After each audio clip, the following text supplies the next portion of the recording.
of the April 1st, 2025 meeting agenda. Staff, any changes?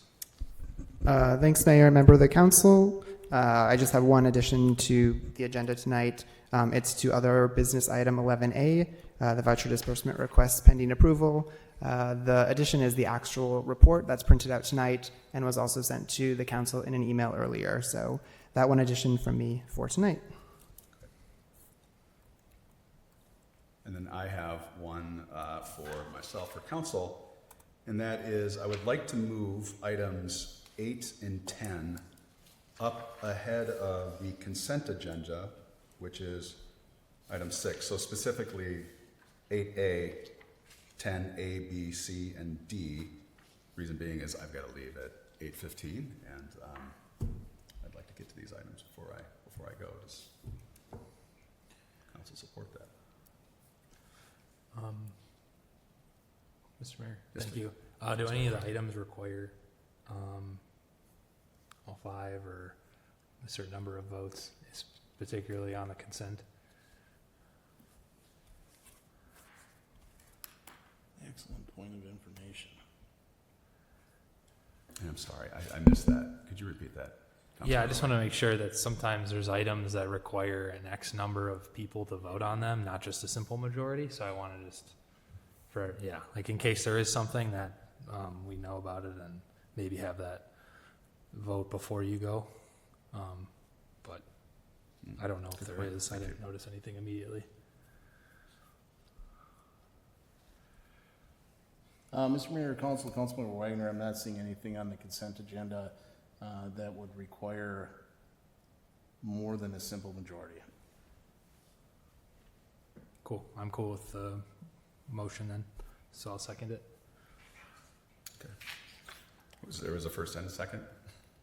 Did you make the motion? Oh, is there a motion? I can do that.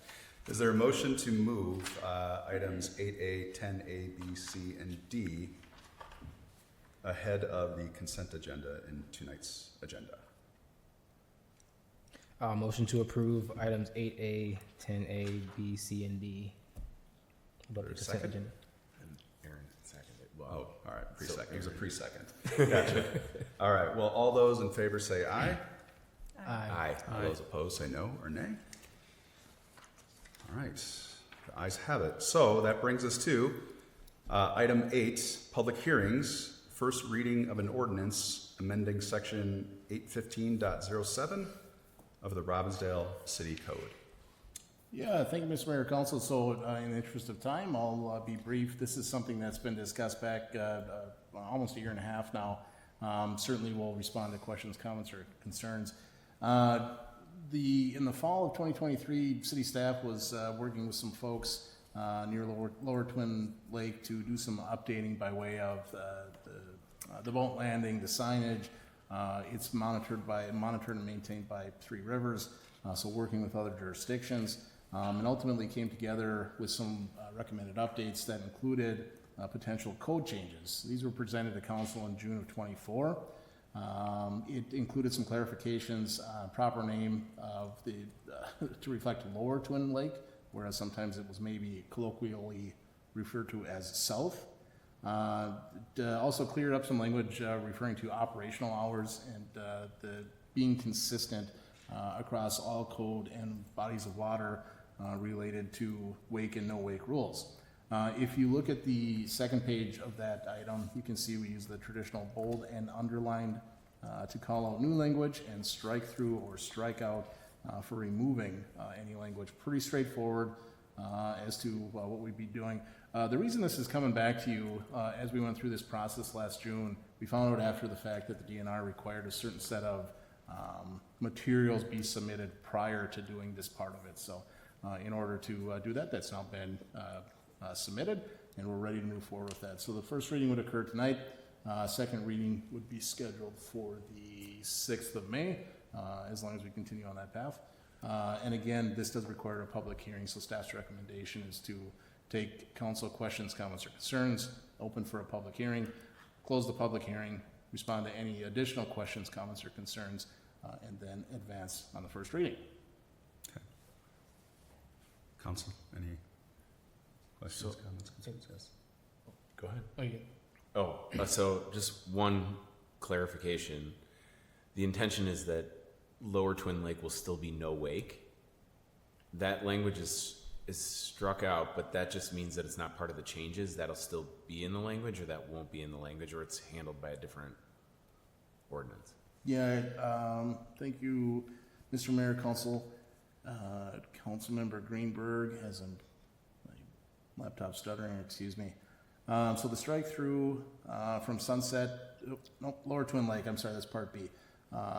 Clarifies that watercraft is all watercraft and goes operationally from sunrise to sunset. The no wake policy is consistent throughout. So that'll stay. So are you asking specific language here, or you're asking about the policy itself? Well, no, I'm just making sure, because it says there's the language to be removed shown by strikeout. So that means that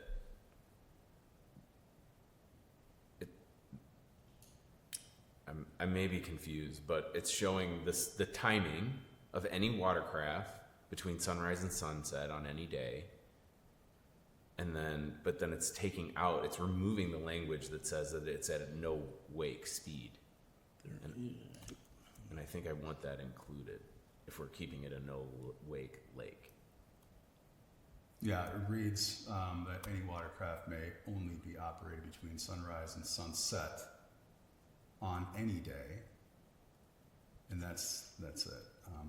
But the wake language is Struck out. it's red line. So I'm just clarifying. I am gonna pull up. I should have had this ready. I apologize. It's okay. Second.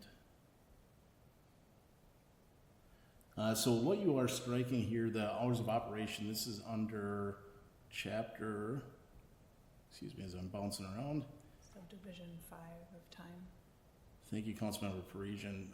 Code sections that monitor the slow no wake language is included in 2040.06 for Lower Twin Lake and 2040.05 for Crystal. So that's included in a different section. Okay, perfect. So I apologize. I should No, have that's said okay. that Got right, a little. but good clarification. Yep. So we're still keeping the no wake. It's just not in this part of the ordinance, Right. and that's clarified. So I appreciate it. Thank you.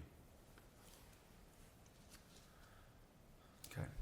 Any other comments or questions?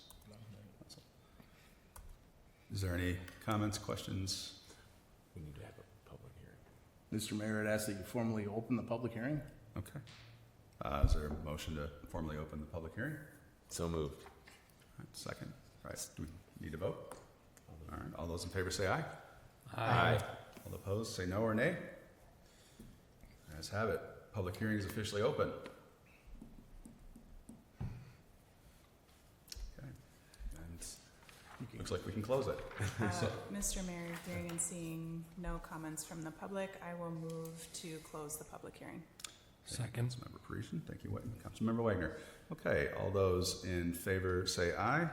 Aye. All those opposed say no or nay. All right, the ayes have it. Now, do we need to approve the reading on the 2nd of May, or I'm sorry, the 6th of May? Mr. Mayor, Council, so what you can do at this point is take a motion and second to waive the reading. Okay. That would be effective to, again, keep us on track for that May 6th second reading and go forward as described. Okay. Is there a motion to waive the reading? So moved. Second. All those in favor say aye. Aye. All those opposed say no or nay. All right, that motion carries. We done here? Okay. With that one. Fantastic. Well, let's move on to new business, item 10, and we'll start with the public nuisance at 2732 Zenith Avenue North. Thank you, Mr. Mayor, Council. What you have in front of you is a request by staff to, by motion, waive the reading and adopt the resolution as shown in Exhibit A. This isn't something that comes before council all too often. You can see as a part of this, these materials that have been put together for you, a set of code violations have been occurring at a residence going back to 2023. Typically, the number and severity doesn't typically add up to this amount for a couple of reasons. One, there was a change in ownership, and that included turnover to a bank, which sometimes gets a bit harder to communicate with. We've since established communications, but the desire to follow through with any of the necessary improvements, it hasn't been there. We do believe that staff, specifically the city manager, has the authority to order abatement in this type of situation, but precedent has long been that council gives approval to go through with this process. One, for the transparency piece. Two, so you guys are aware in case you have questions related to something like this. So again, pretty straightforward. We've laid out a timeline. We're asking for the authority to go in and abate the property after continued efforts to do so through traditional mechanisms. Again, staff's happy to respond to questions, comments, or concerns, but our recommendation is to, by motion, waive the reading and order the adopted resolution, or order the resolution to be adopted. Excuse me. Thank you. Any questions, comments, concerns? Yes, Councilmember Wagner. Thank you, Mayor. Thank you, Tim.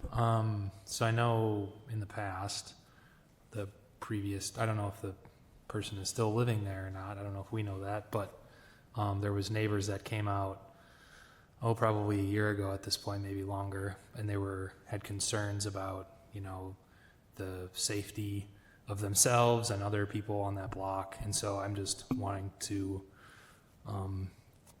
know, kind of like when staff goes in to do the work or the abatement that's outlined in the resolution, like what safety considerations and things like that are taken for staff. And that's my question. Thank you. Yeah, thank you, Mr. Mayor, Councilmember Wagner. Excellent question. Something we've certainly kept an eye on. Like I say, with the change of not just ownership, folks living there, it's something we've been attuned to. Safety is a top priority. I can't, I guess, give specific details as to what that looked like, but once, if approval does go through here tonight, we'll start lining that process up, and a part of that scheduling will include safety measures as appropriate. Good to hear. Thank you. Make a comment. Yes, So Councilmember Greenberg.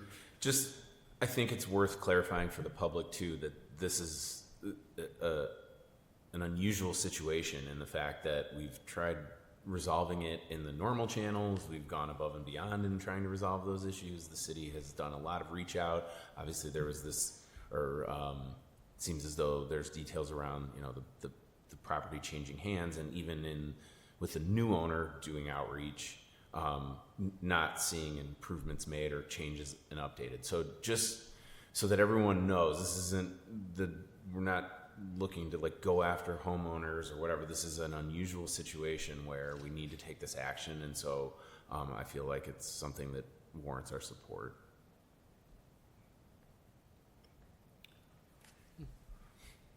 With that, Anybody else have it? Okay.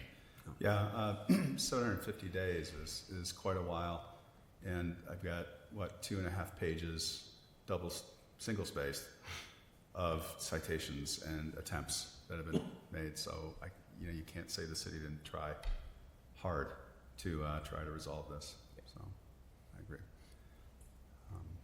I'll make a motion to waive the reading and order the adoption of the resolution shown in Exhibit A. Second. All those in favor say aye. Aye. All those opposed say no or nay. All right, that carries. On to new business item B, first reading of an ordinance adopting updates to Appendix B, the fee schedule. Yeah, thank you, Mr. Mayor. Council, cruising along here. The Appendix B, as it's often referred to in City Code, is also referred to as the fee schedule. Essentially anything that the city charges services for, as you can see outlined in it's now titled the draft fee schedule, needs to be approved by council. The city of Robbinsdale does this through ordinance, so that's why we're doing a first reading. Again, for newer folks on the council, a heads up that maybe I'll just try and use one. A heads up that typically we try and do this annually with the goal of a fresh start January 1. So different areas of the fee schedule are reviewed by different staff throughout the city. Certainly discussed as a part of budgeting as we go forward. Goal of a first reading in November, second reading in December, effective January 1. With that, we do have a couple oddities. As noted in your materials here, you'll see building, housing, and construction regulations have some recommended updates, both with contractor license and some permit fees. For those not aware, in the last couple of months, the city's seen some turnover in the building official position, and we've taken on a contractor to do this work. This is something the council approved here a few meetings ago. And as we've done that, we've got a bit of time to reflect on what those fees, again, for the contractor's license and permits themselves look like. A big part of this does include removing the contractor license for a number of folks that we currently require that for. You'll visit that part of the code in the next item, but because it does include a fee, it's kind of a twofer. You get this in the fee schedule as well. One of the big reasons we're moving away from that, there are no longer items that most contractors are required to have specific to the city of Robbinsdale that they aren't already to have at the state level.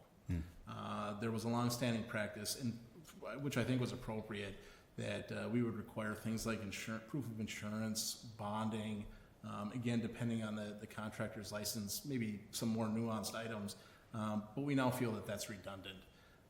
We feel that's especially detrimental to contractors that might only do 1 or 2 jobs in a year. You might not be the big dog who does 20 mechanicals. You might do 1 plumbing permit, and requiring an additional license can be detrimental. I'm certainly not aware of this. One of the things that we worry about is we don't want it to discourage people from pulling proper permits. So when you come in to get your permit, if you don't have a city license, that's another $50. I'm not going to do it. So I'm not saying that happens, but we want to steer away from that. With that, some of the permitting fees specific, the intent is to essentially treat it as an enterprise fund. So when we go out, whether it's plan review, bigger projects, kitchen remodel, versus an install of a water heater, the cost for those permits cost for both the plan review and then the actual inspection if an inspection is required. So you'll see some of those adjustments to reflect essentially the costs that it requires for the city to conduct these. In years past, there's maybe been a little bit of ebb and flow with a bit of subsidy for some of those, but again, this goes specific to those that are using that service. The other item in the fee schedule I want to call out, you'll maybe saw outside there's a city staff for city vehicle EV charging just got installed. As we're continuing that momentum, we plan to install a couple more at City Hall, and if we're going to do like other entities do charge, again, this is something that has to be in the fee schedule. So you can see there's a connection fee of $1, a charging rate per kilowatt hours at 75 cents, and then idle time rate per hour, $1 that kicks in after 15 minutes of the vehicle being fully charged. So really that's a highlight of what we're looking to do. Again, as an attachment, you can see that the fee schedule is redlined for new additions. There are some areas of cross out again with the red line, but that's a summary. I would note that we'll continue with the tradition of that. We would discuss this at the work session here in a week. So if there are specific questions or specific calls, we can certainly get into the weeds at that point. But at this point, staff is making a recommendation to, again, host the first reading and then proceed on schedule for a second at the 6th of May. Excellent. Comments or questions from the council? Yes. Thank you, Mr. Mayor. For the potential timeline for these fee changes to take place, we'll hold the first reading tonight, and you said the second reading May 6th. And then from that point, should these get approved, when do those fees come into effect? Council can certainly make that decision. Staff would make a recommendation that we make it as soon to that point as possible. Okay. There may be some logistical things, updating software and such, the inner workings if you're ordering something online type of thing, but we would recommend as close to the 7th as May as possible. Okay, thank you.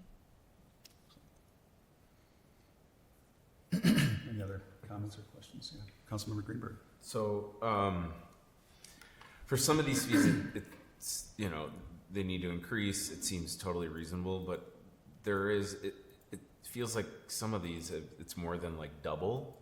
And I'm just wondering if there's any thought or process to maybe step into these fees as opposed to jumping all the way from, some of them are $50 that are now $125. And while I get in the context of a larger project, it's not a huge amount, that increase is relatively significant compared to the amount that it was. And so I'm in favor of increasing the fees as we go, but I'm wondering if there's any mechanism for maybe over a period of time stepping up into, okay, now we're officially, like, we're removing this piece, we're adding in these parts. I think I'm totally on board with the EV charger fees. That makes sense. But for this other part, as far as like construction permits and things like that, it isn't the dollar amount itself isn't huge, but it's more than doubling the amount, which does seem like a pretty large percentage increase to me. Yeah, Mr. Mayor, Councilmember Rainberg, I think an astute observation. The thing, I guess, one of the big things when we look at these, if you're thinking in terms of pulling this permit required an additional $50 license, that $50 has now been removed. So there is a little bit of makeup there. Okay. Admittedly, some of these fees have not been updated, maybe as recently as they should have been. So in trying to do a comprehensive, let's take a look at all of them and try to get them caught up. Certainly there are a jump to some, but again, with that removal of the license requirement, it helps make up for that jump. Okay. Can I ask one other question? Just the license, I think you sort of mentioned, it's like if you're doing one job in Robbinsdale, you're basically, that's part of that job. But if you were to do 10, you're only paying for the license once annually. Is that right? That's correct. So, okay. So I definitely hear the point. I think it still is like there's this, per project, there's a fee. So I'm all on board. We need to adjust the fees. They haven't been adjusted in a long time. I'm on board for increasing them. I just want to be cognizant of like this, of what that jump is.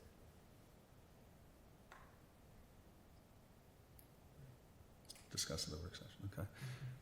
Any other comments or questions? Yeah, Councilmember Wagner. Yeah, I'll echo Councilmember Reber's point, and just, I guess to that of removing the license fee, it sounds like there was already some intention with maybe moving the absence of those around to the other fees.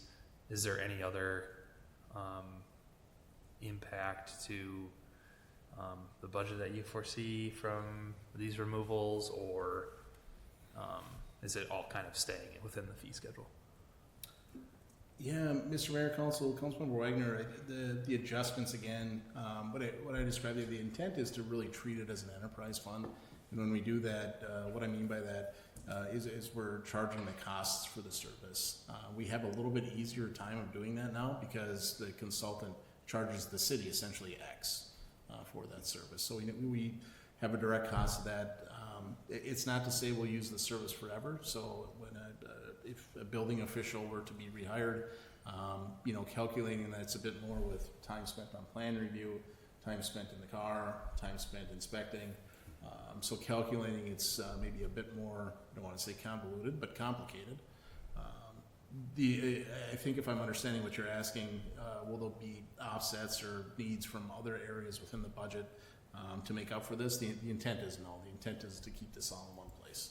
Great, thank you. Comments, questions? If we had other fees that we noticed in the schedule that we wanted to discuss, would that be appropriate for the work session then? Versus here, okay. Mr. Mayor, Council, absolutely. Something that can be done. Again, the city here does it by ordinance, so it would require first and second reading, but we can do it at any time during the year. Okay, great, thank you. All right. I'll move that we hold the first read, or waive the first reading of the ordinance adopting updates to Appendix B fee schedule. Second. All those in favor say aye. Aye. All those opposed say no or nay. All right, the ayes have it. Next on the item, under 10C, is the first reading of an ordinance amending Chapter 4, Building, Housing, and Construction Regulations. Yeah, thank you, Mr. Mayor Council. Again, a segue from the last item, you'll notice that this addresses language specific to licenses, again, but in a different section of code. You can see that everything that we've recommended is again represented by way of strike. Some of these are a bit chunky, but you can essentially see what we're looking to establish is that a license is still required, but we remove the redundancy.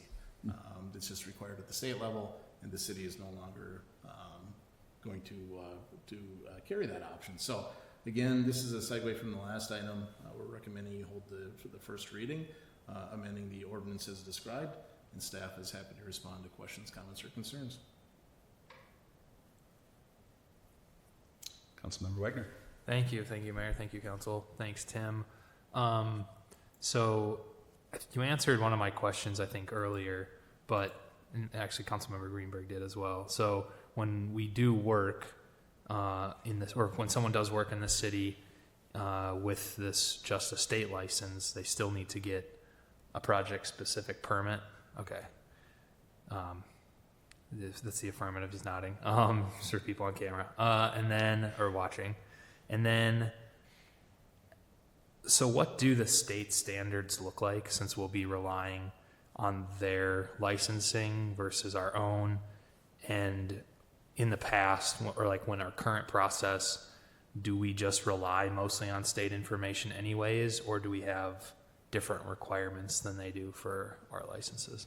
Thank you.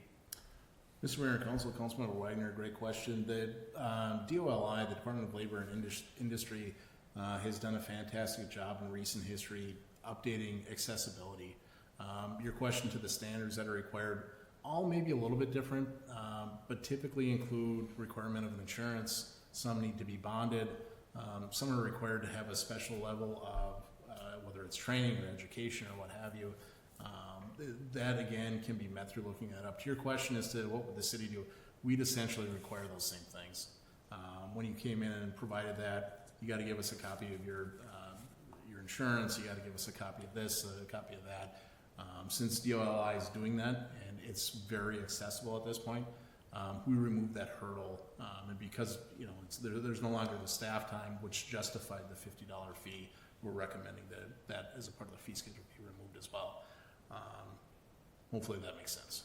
Yeah, that's helpful. And I think, knowing that those standards are still in place and that it's not like just because they get licensed by the state, they can come in and do work, at will. They still need to go through our process, and the city still looks to make sure that they are indeed licensed when they go through the permitting process. So just to give residents some more context with that, it's not that we're backing off and kind of letting work happen in a kind of a unregulated way. So there's still a lot of intention and that goes into the state licensing process, as Tim just talked about. So thank you for that. And I support this move. It seems to make sense to me. I don't want to do redundant work for sure.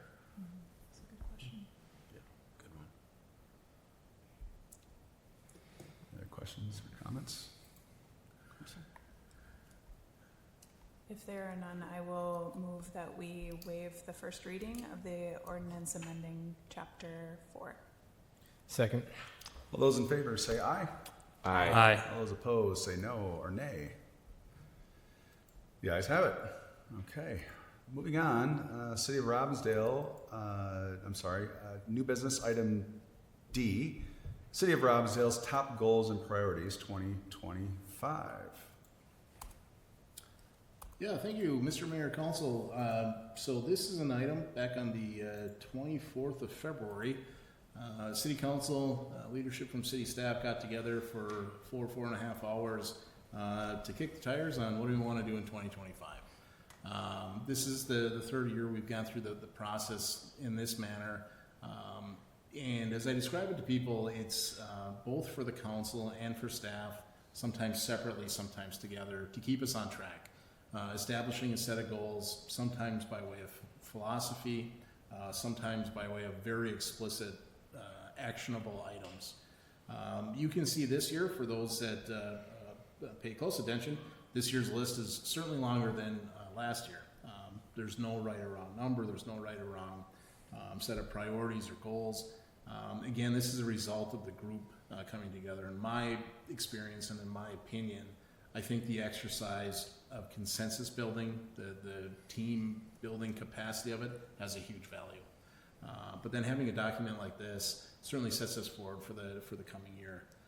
With a newer group, new mayor, new council members, and 2 returning, we sort of, I don't want to say started over, but we went from a starting place that was unique to this group.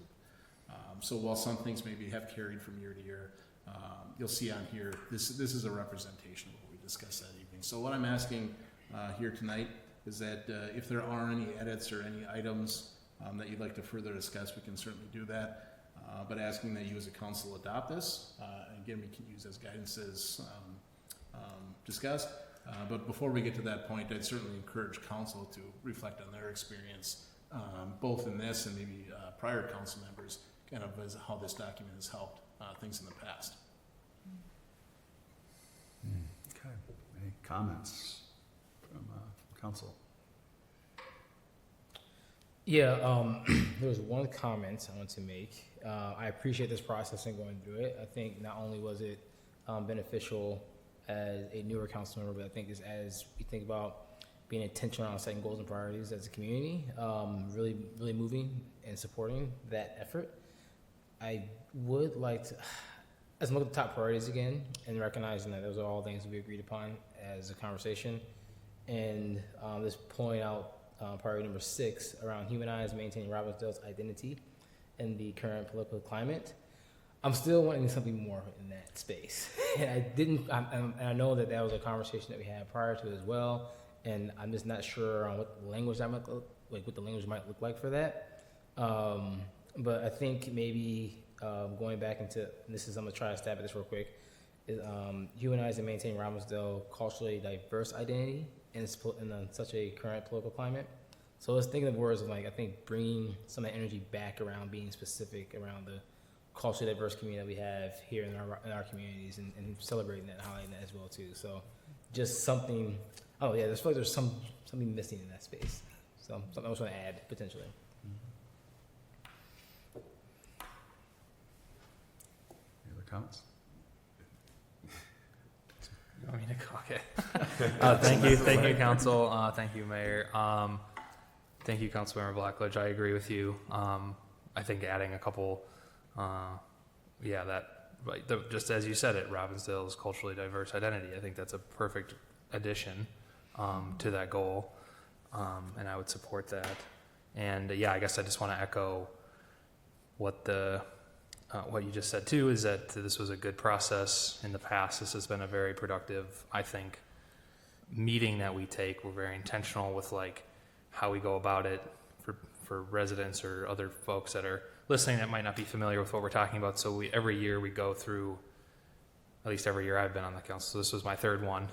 We do a goal setting session where council meets with all the staff leadership. So that's city manager, which is Tim, but the police chief, fire chief, department heads like human resource, the head of city engineering, and all the other leadership inside the city. And we sit down and we talk about what we think we should prioritize in the upcoming year as a city. So,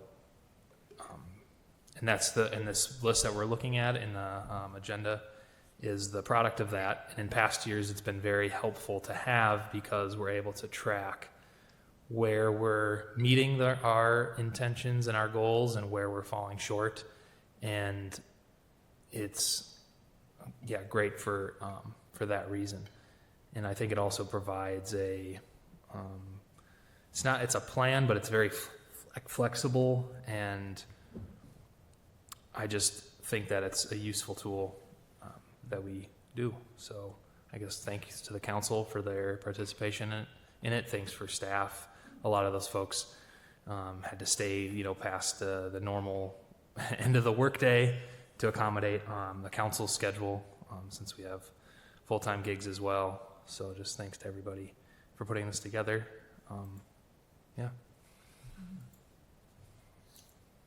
Other comments? Yes. Councilmember Thank you. Parisian. Thank you. First of all, I also agree with Councilmember Blackledge's suggestion for item 6. Thank you for that.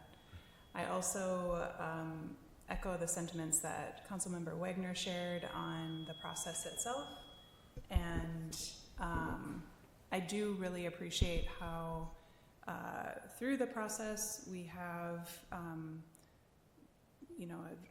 written up list, a brainstorming list essentially, and all members who were present for that conversation were there to sort of put our votes onto which of these priorities mean the most for us. And so I took a photo of that, sort of the work at the end of that night, and compared it to this list, and I agree with how this has been organized. While it's not like a 1-for-1 each item, I do really appreciate how it's been, some items have been grouped together with others. I think that makes a lot of sense. So I'm happy to support this list, and again, really extend my thanks to the rest of the council and the rest of staff for all the work that went in to this list.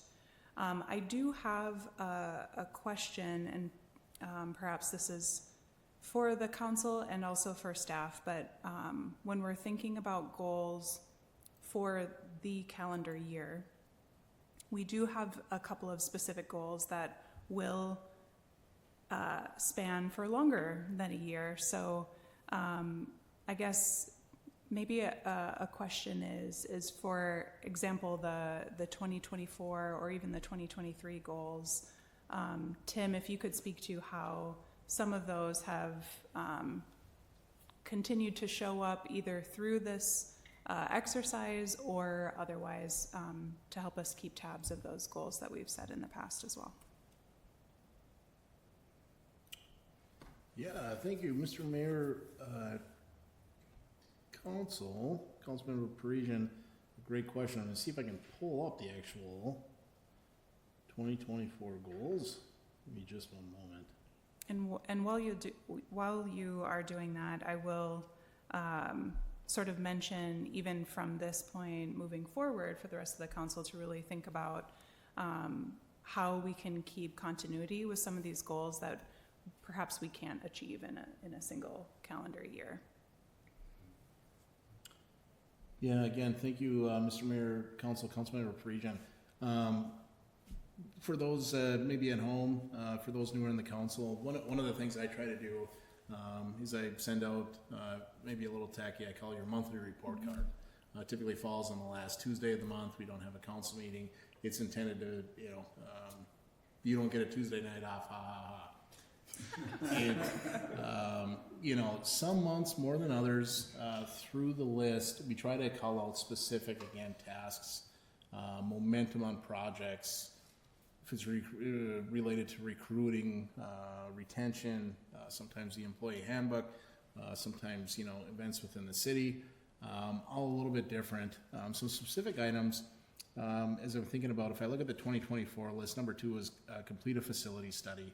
And under that included both the public works needs analysis and a parks master plan. The public works need analysis was something that we sort of segmented out. The most recent version or the most recent update, you as a group just saw here about a month ago.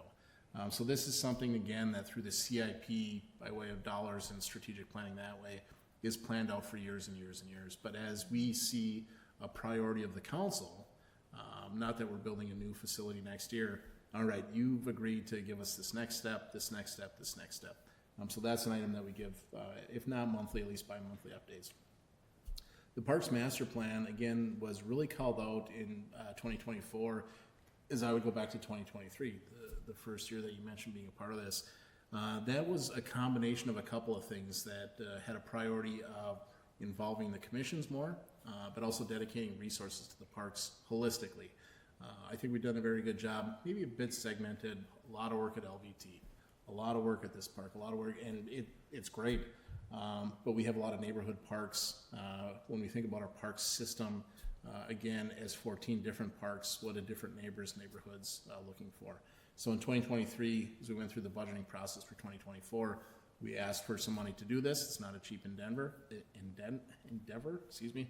But that money was secured. We then carried that out. So I use those as a couple of examples. Again, monthly updates, some more robust, some just very quick snippets. But I think to Councilmember Parisian's note, to keep you all on track, but also to encourage staff that tell us what's going on here and there as we continue throughout the year. Thank you very much. And I will mention, again, really, really appreciate those monthly report cards, understanding that's an extra effort on your Tuesday night. So thank you. Yes, Councilmember Greenberg. So I'll say, as far as the process going into it, I was thinking more of like, my specific goals and initiatives, and having just run for the seat, like here are the things that I talked about and heard feedback, and getting into it and understanding the bigger picture of what we were trying to accomplish, not like just individual, like fix this corner of the street or whatever, that it was kind of the more of a holistic approach of thinking of goals and priorities. I really appreciated that, and gave me good perspective on not only the rest of the council, but also city staff. So I really appreciated the process and thinking about, where do we want to direct our energies as we move forward through the year and beyond.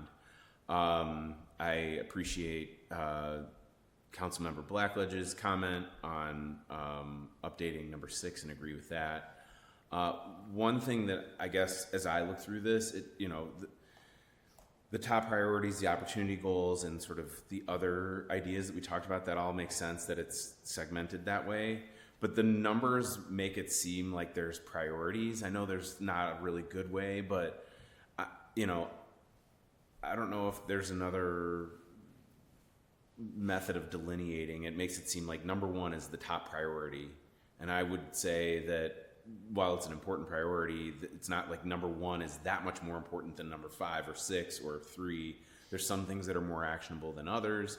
So I don't know if it's just like bullet points to show like within each section, but my only comment would be that if it makes it seem like, number 17 is at the bottom of the list, less important than number 1, and they're not really connected. So maybe it's even organizing numbers within the groups, but that's my only feedback on this. Otherwise, I think, this captures what we talked about, and where our goals were focused, and where we want to put our energy moving forward. So thank you for all the work,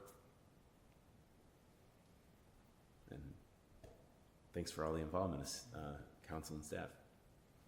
Any other comments, questions? Oh. Thanks. Any other comments or questions? No, it's just that. Yeah? No. All right. So, being the new guy here, I'm wondering, does it make sense to read what's on this document for those that maybe don't know what's we're talking about? Would you guys like? Yes. Okay. I thought so. So we've got 3 sections here in this document for top goals and priorities, and each section's got a number of items, divided somewhat equally for 17 items. So under top priorities, number 1, and not necessarily in importance, is develop and implement a Robbinsdale public relations plan.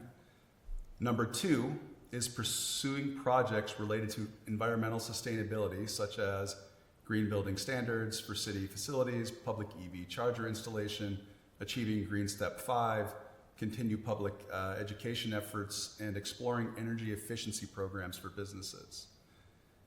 Number 3 is execute the Robbinsdale Parks Master Plan. Number 4, conduct a staffing study to align resources and needs. Number 5 is review, revise, and create a budget process that aligns resources with priorities. Point A, identify innovative ways to increase the city's tax capacity. And point B is pursue new funding opportunities. 6, humanize and maintain Robbinsdale's culturally diverse identity in the current political climate. Did I get that right? Okay. I know we just added that. And then number 7 is recruit and maintain staff to achieve a fully staffed police department. Under opportunity goals, number 8, we have support, celebrate, and encourage more community events. Number 9, lead at least 3 redevelopment projects with a focus on high density and mixed use development. Number 10, protect Robbinsdale's interest throughout the entirety of the Blue Line Extension project by A, advocating for city infrastructure, B, developing zoning code related to transit-oriented development, and C, working with anti-displacement recommendations. 11 is expanding sidewalk infrastructure. 12 is develop a small business information resources packet.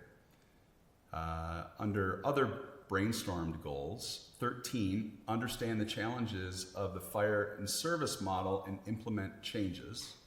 14, bring back and make improvements to the new resident packet. 15, develop in a resident survey to provide input opportunity for all voices. 16, maintain a AA+ bond rating. And 17, initiate construction of the public works facility. So there you have it. All right. Thank you, yeah. Yeah. Thanks for indulging me. All right. Is there a motion to adopt the 2025 top goals and priorities? So moved, with the changes that Councilmember Blackledge outlined. Excellent. Sorry. Mr. Mayor, Council, can I ask that the motion be explicit and include that language? I will. Not to nitpick. No, Yeah. absolutely. Thank you. I will make a motion to adopt the 2025 top goals and priorities, amending item 6. Let me pull up that list.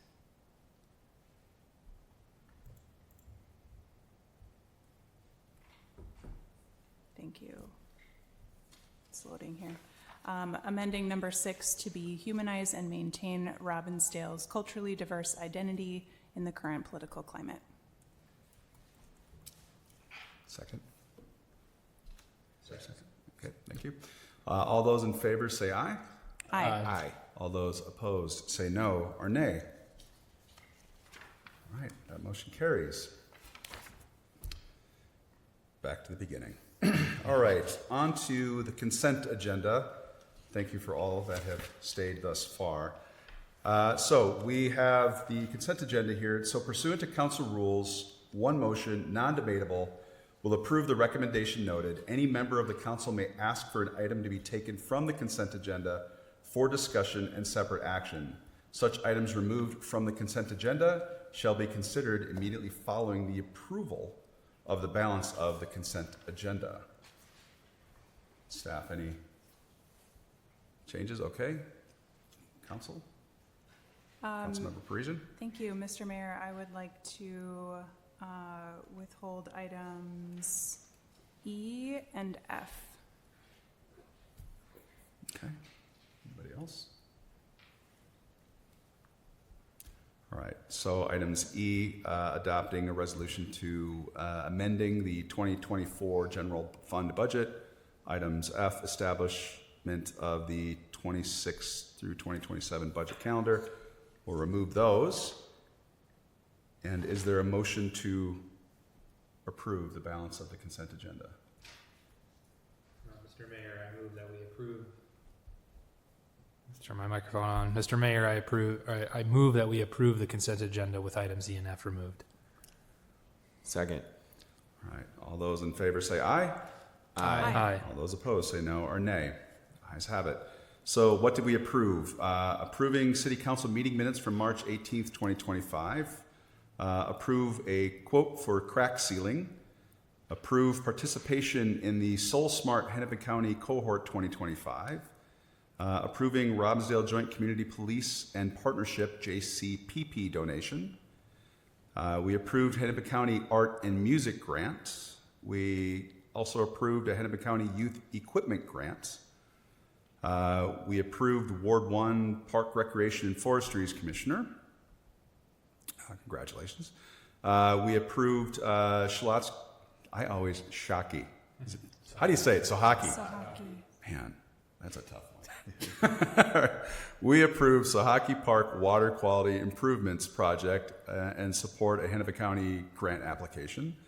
We also approved to receive Park and Recreation and Forestry Commission minutes from February 2025, and then approval of licenses.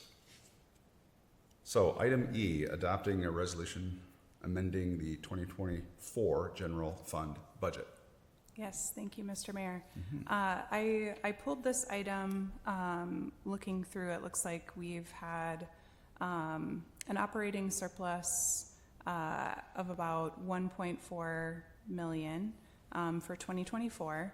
And pulling this really for my benefit, a couple of questions specifically around how common this process is, and then also as we move this surplus into other funds, which include the Central Services Internal Service Fund, Risk Management Internal Service Fund, Park Capital Improvement Fund, and Equipment Replacement Internal Service Fund, all of varying amounts. I'm hoping for my benefit and maybe for the public benefit to understand, again, how common this process is, and then also how were those amounts decided upon, and for perhaps even an example of what those different funds pay for.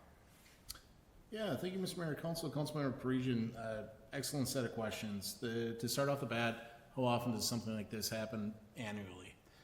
As we go through the first quarter, there are certain mechanisms, checks. The start of the audit occurs as we are, cleaning up end of year expenditures that maybe that invoice didn't get paid, maybe that contractor was late in getting some items over. We're wrapping up at this point 2024 budgeting. I do want to note this is kind of the first in a step of results that you'll see as a part of the audit. We're required to do an annual audit, again, maybe for the benefit of those watching at home. Something we, of course, present as a part of a council meeting and you formally accept and post on the website. Certainly if there's questions, comments, concerns about the back end, we're always happy to respond. What this shows, not shockingly, in reference to a few things, we ended up with a bit of a surplus in 2024. Much like 2025, some of our budgeting included deficit budgeting. We had some assumptions that if we were to operate at full capacity by way of everything across the board, from operating resources to personnel to et cetera, it would cost X, and we budget for X, expecting or deficit budgeting to expect to incur a loss. Part of that loss is observed through the surplus. A lot of the surplus is for budgeted dollars that go for unfilled personnel. In particular, the police department continuing to be short-staffed with those positions. It's not a one-for-one. Again, as I remind folks, a lot of OT goes out. Sometimes in a vacancy occurring, you might see a position open for 2 or 3 months. So certainly a cost savings there, because a budget was somebody at maybe the top of their stepping grade, and we're now bringing in somebody new plus that gap at a lower stepping grade. So again, cost savings occurred. Part of your policy as a council is to maintain a 40 to 50% balance as a part of this, and by doing this gets you back into compliance. Our goal has been pretty close to 50% traditionally, in large part, again, for the benefit of those folks at home maybe watching. The city essentially gets 2 payments from property taxes from the county. So to be able to operate on the first half of the year, we need half of the budget in hand. It does replenish some places that we've borrowed in the past. So again, this is kind of that first step for what you'll see as we go forward. Not only as a part of the 2024 audit, or the audit of the 2024, and then as we segue into budgeting for 2026, how can these reserves help offset any potential things that we're looking at going into the new year? So hopefully that offer responds to generally what you're looking for. If there's specifics, I'd certainly be happy to follow up. Thank you. That is helpful, and I think because the budget process is one of the most important things that the council handles, that sometimes coming across large sums of money and the movement of money, it's always great to have questions around that answered, so thank you. If there are no other questions or comments from the council, is that a hand? Yes, thank you, Councilmember Parisian. Thank you, Mayor. So with the, when you move these into the different funds, I'd be curious to know if we're allowed to do the kind of the investment vehicles that are, you know, channeling Bill Blonigan here. Are we allowed to do that with this monies? And if not, that answers my question. If so, was there, do you feel that this, I guess, is this not a good opportunity to use that? If that's a possibility, maybe you can just comment on that. Thank you. Mr. Mayor, Councilman Wagner, another great question. What I would say, we observe across the board, specific to funds that were available to use or not, we continue with the same investment strategy. So there are certain dollars that we are able to allocate to those. Again, a policy that you as a council have adopted. Most recently, this was updated to your reference. Former Mayor Blonigan worked with the legislature to allow us to invest in a pot of money through the state that we priorly were not able to, mostly because of the size of the city. We just didn't have the capacity, and statute limited us. But that number hasn't necessarily changed because that's a part of your policy. But your policy also includes everything from a day-to-day sweep account, everything from keeping dollars by way in money markets when not being used to accrue that type of interest. So as more dollars are available in the appropriate funds, more dollars are invested. So it's not a one-to-one. Maybe those watching at home see a line item and say, instead of replenishing this fund, why not invest that in X? Not quite the way it works, because again, the cash on hand component comes in. But as there are dollars available for that investment policy, we absolutely apply it to it. Great. Thank you. Yeah, and I think as we're moving into the, I think one of the items on the consent agenda was budget calendar. Just maybe we can, I would like to keep talking about that conversation, because I think it would benefit the city to, maybe think about putting a little bit more money each year as the market dictates, I suppose, and as the city finances dictate as well. But just food for thought. So thank you. That's all I had. Excellent thought. I hate to interrupt, but I'm going to pass control over to Mayor Pro Tem Blackledge, as I have to leave. I'll accept. Thank you. Thanks. Have a good night. Take Right. care. See you. Have a good one. For this item, I would like to make a motion to adopt the remaining attachment 1, amending the 2024 general fund budget for transfer to other funds and authorizing remaining 2024 transfers to the other funds. Second. All those in favor say aye. Aye. All those opposed, so no or nay. All right, motion passed. Item F. Yes, thank you. This one was purely for a couple of questions around the dates listed. And forgive me if the intention of these dates are to be loose dates or rather fixed dates. But I guess first question is to just clarify that these dates are indeed for 2025 for the budget calendar. Is that correct? The operating 2025, you can see it says 26-27 budget, budgeting for the 26 and 27 years. So to clarify my question, on the top of that budget calendar, all of the dates listed on the left column are for this calendar year, planning for the following year, correct? That's correct. Okay. And then I think what raised my question were a couple of dates that where city council is involved. I don't know if the dates may be slightly off. One example being in December, saying December 1st, where we will hold public hearings and adopt a final budget. I believe we'll meet on the 2nd. So these are just a couple of questions around if these are fixed dates or general timelines. Yeah, thank you, Mayor Pro Tem, Councilmember Parisian, fantastic call-outs. There are some generalities here. Council sometimes hosts special meetings. You're right in that the example of December 1st would not be accurate. The goal would be to host that on the 2nd of December. Some of these specific dates you'll actually set as a part of the preliminary levy approval, and that typically happens in the second half of September. The goal is always the second scheduled meeting, so that'd be the 16th, but again, as has happened in years past, a special work session occurs, and then a special meeting is scheduled thereafter. So absolutely correct to say that these are not explicit dates, and we'll get more dialed in as we go. Okay, great. And then the other comment is it looks as if there's a past deadline with the county auditor by September 30th, 2023, before finalizing this schedule.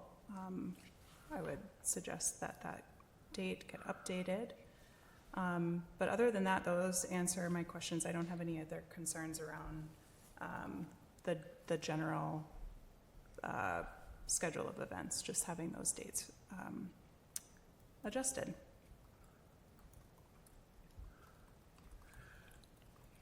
So, yeah, I'll move that we approve this calendar with the change on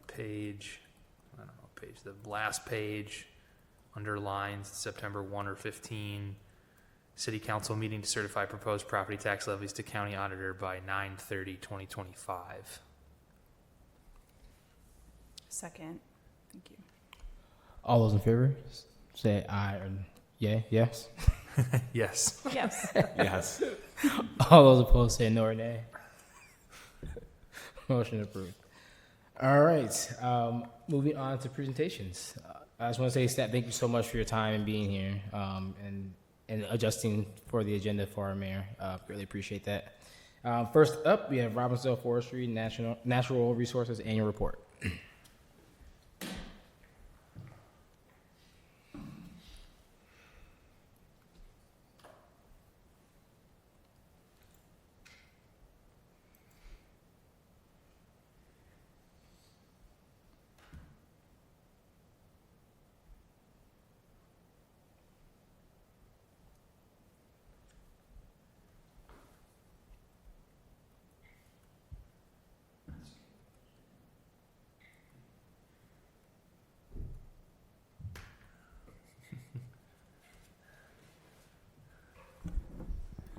Okay, good evening, City Council and Acting Mayor Blackledge. My name is Stefan Papis. I am the City Forester Natural Resources Specialist, and I'm here to present the annual forestry report.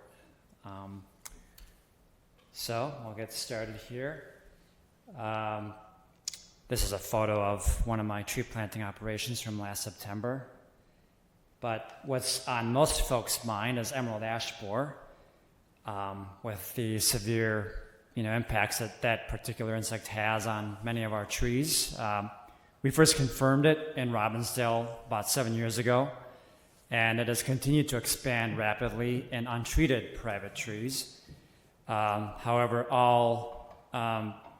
you can assume that most untreated ash trees in Robbinsdale are infested with emerald ash borer. This is a non-native insect that was brought over from Asia that attacks our native ash trees, and it is deadly to them. They have no natural resistance to emerald ash borer.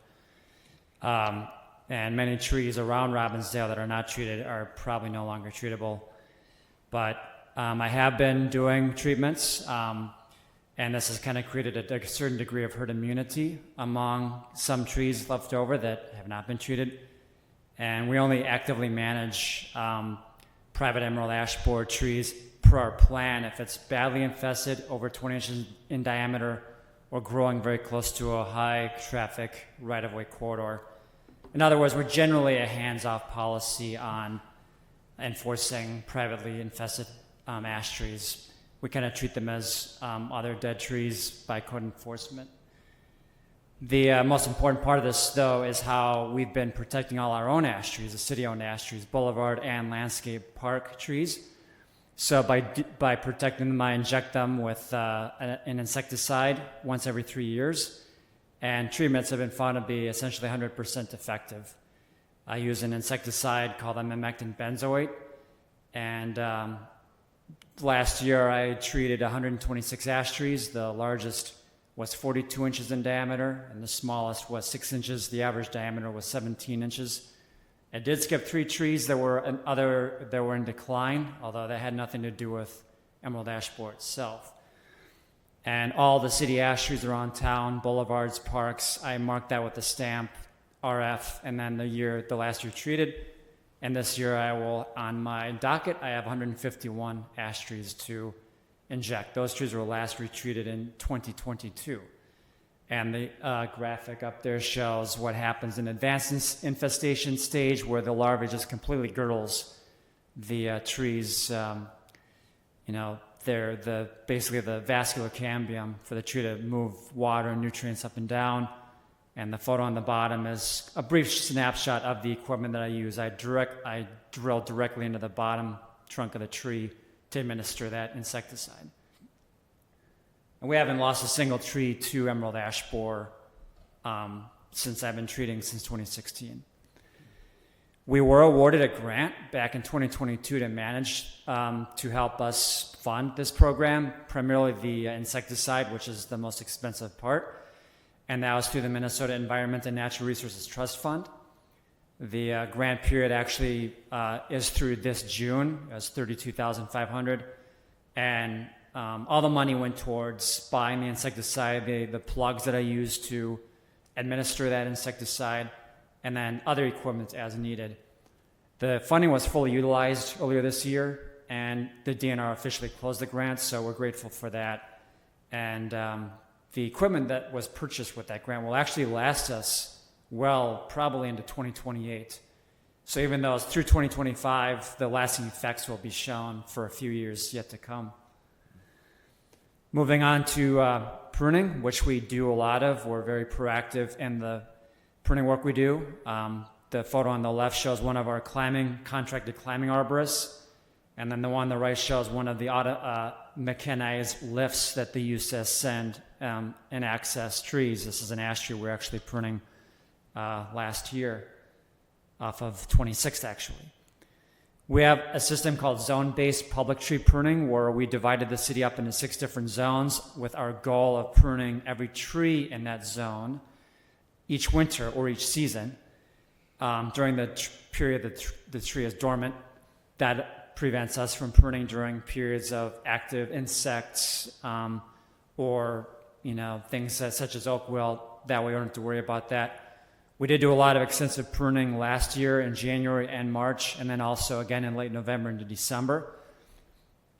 We did finish up Zone 6, which is that southeast corner, and we're currently working in Zone 5, which is kind of the narrow corridor between 81, the railroad, and France Avenue. We switched them because there was a greater need in Zone 6 at the time. And probably beginning next winter, we'll reboot the program and move on to Zone 1, which is essentially everything west of Highway 100, which is where we began back in 2016 when we started this kind of systematic program. The work we do is all within the current ANSI A300 standards for pruning. And we don't just prune for clearance, which is what a lot of other cities do.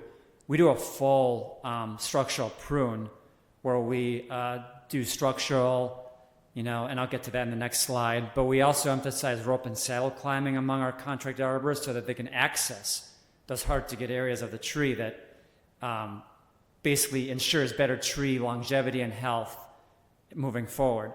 Normally a crew of 3 and always 1 ground worker, ideally 2 climbers, and they don't use a chipper, so it's relatively quiet compared to with a wood chipper.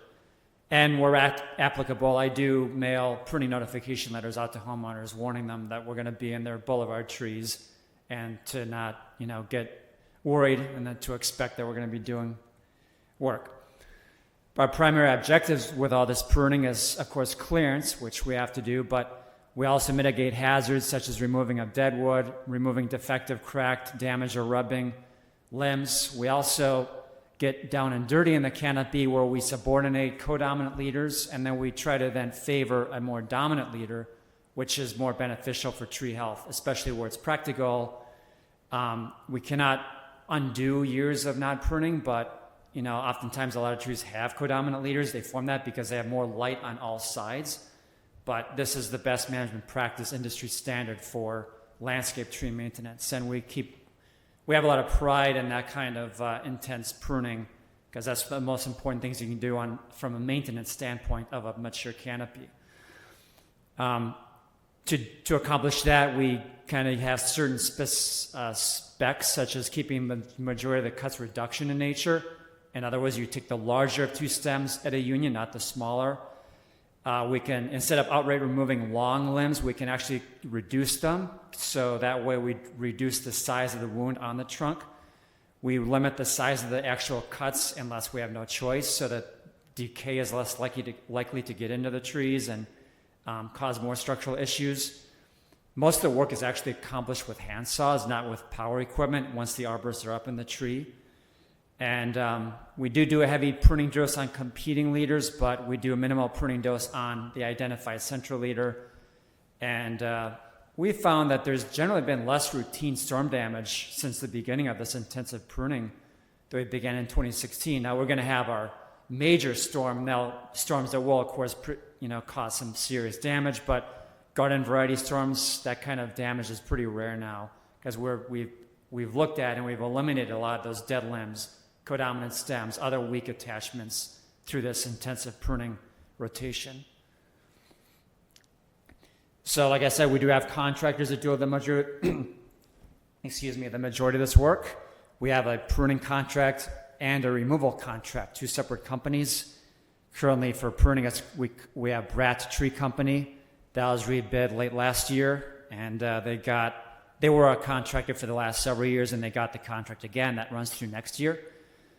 And for removals, we did get a new contractor called by the name of Precision Landscape and Tree. And that was a unit cost based work, whereas the pruning was time and materials, because some trees need half an hour of work, other ones might need 2 hours of work.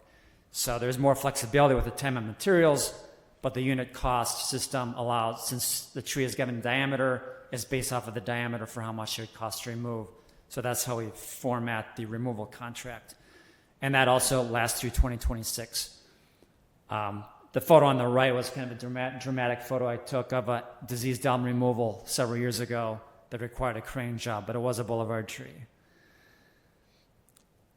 Moving on to our rain garden and prairie management, we annually coordinate this work with Prairie Restorations, Inc. We have a whole slew of different native prairie plantings and rain gardens around town that have native plants as the predominant vegetation type. And whereas last year we were mostly dormant mows, we did not do any burning of the park prairies. This year we did. We burned all the prairies we have across 4 different parks, specifically Hollingsworth, Humphrey, Sohaki, and Milky. Sohaki actually has 3 separate sections, 1 remnant near the railroad, and then 2 larger blocks planted in prairie.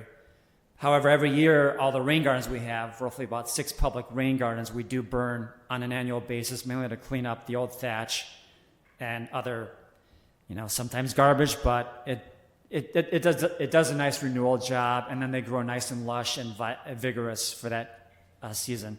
We also burn the prairie strip along Railroad Avenue north of 40th Avenue. The photo showing that is actually on the right, as you can see labeled.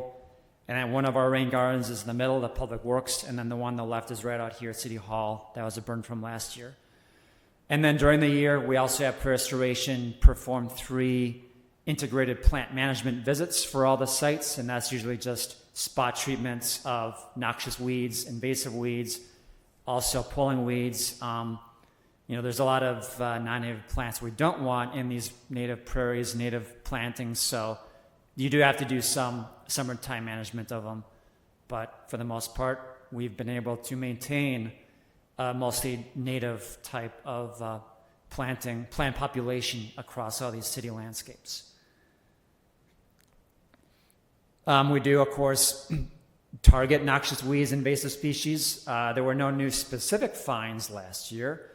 We did find exotic Phragmites grass, or Eurasian common reed, which is on the prohibited control list. There are a number of spots around Crystal Lake where that's popped up, but we're having help from the Minnesota Aquatic Invasive Species Research Center treat those each fall, which is the best time to treat them. And they're trying to keep this from becoming another buckthorn situation where it goes completely out of control, because that exotic Phragmites is very, very aggressive in how it can take over sites. If you've ever seen a stand of the stuff, you'll realize why it can take over. It turns green early, it has huge seed heads, it stays green late into fall.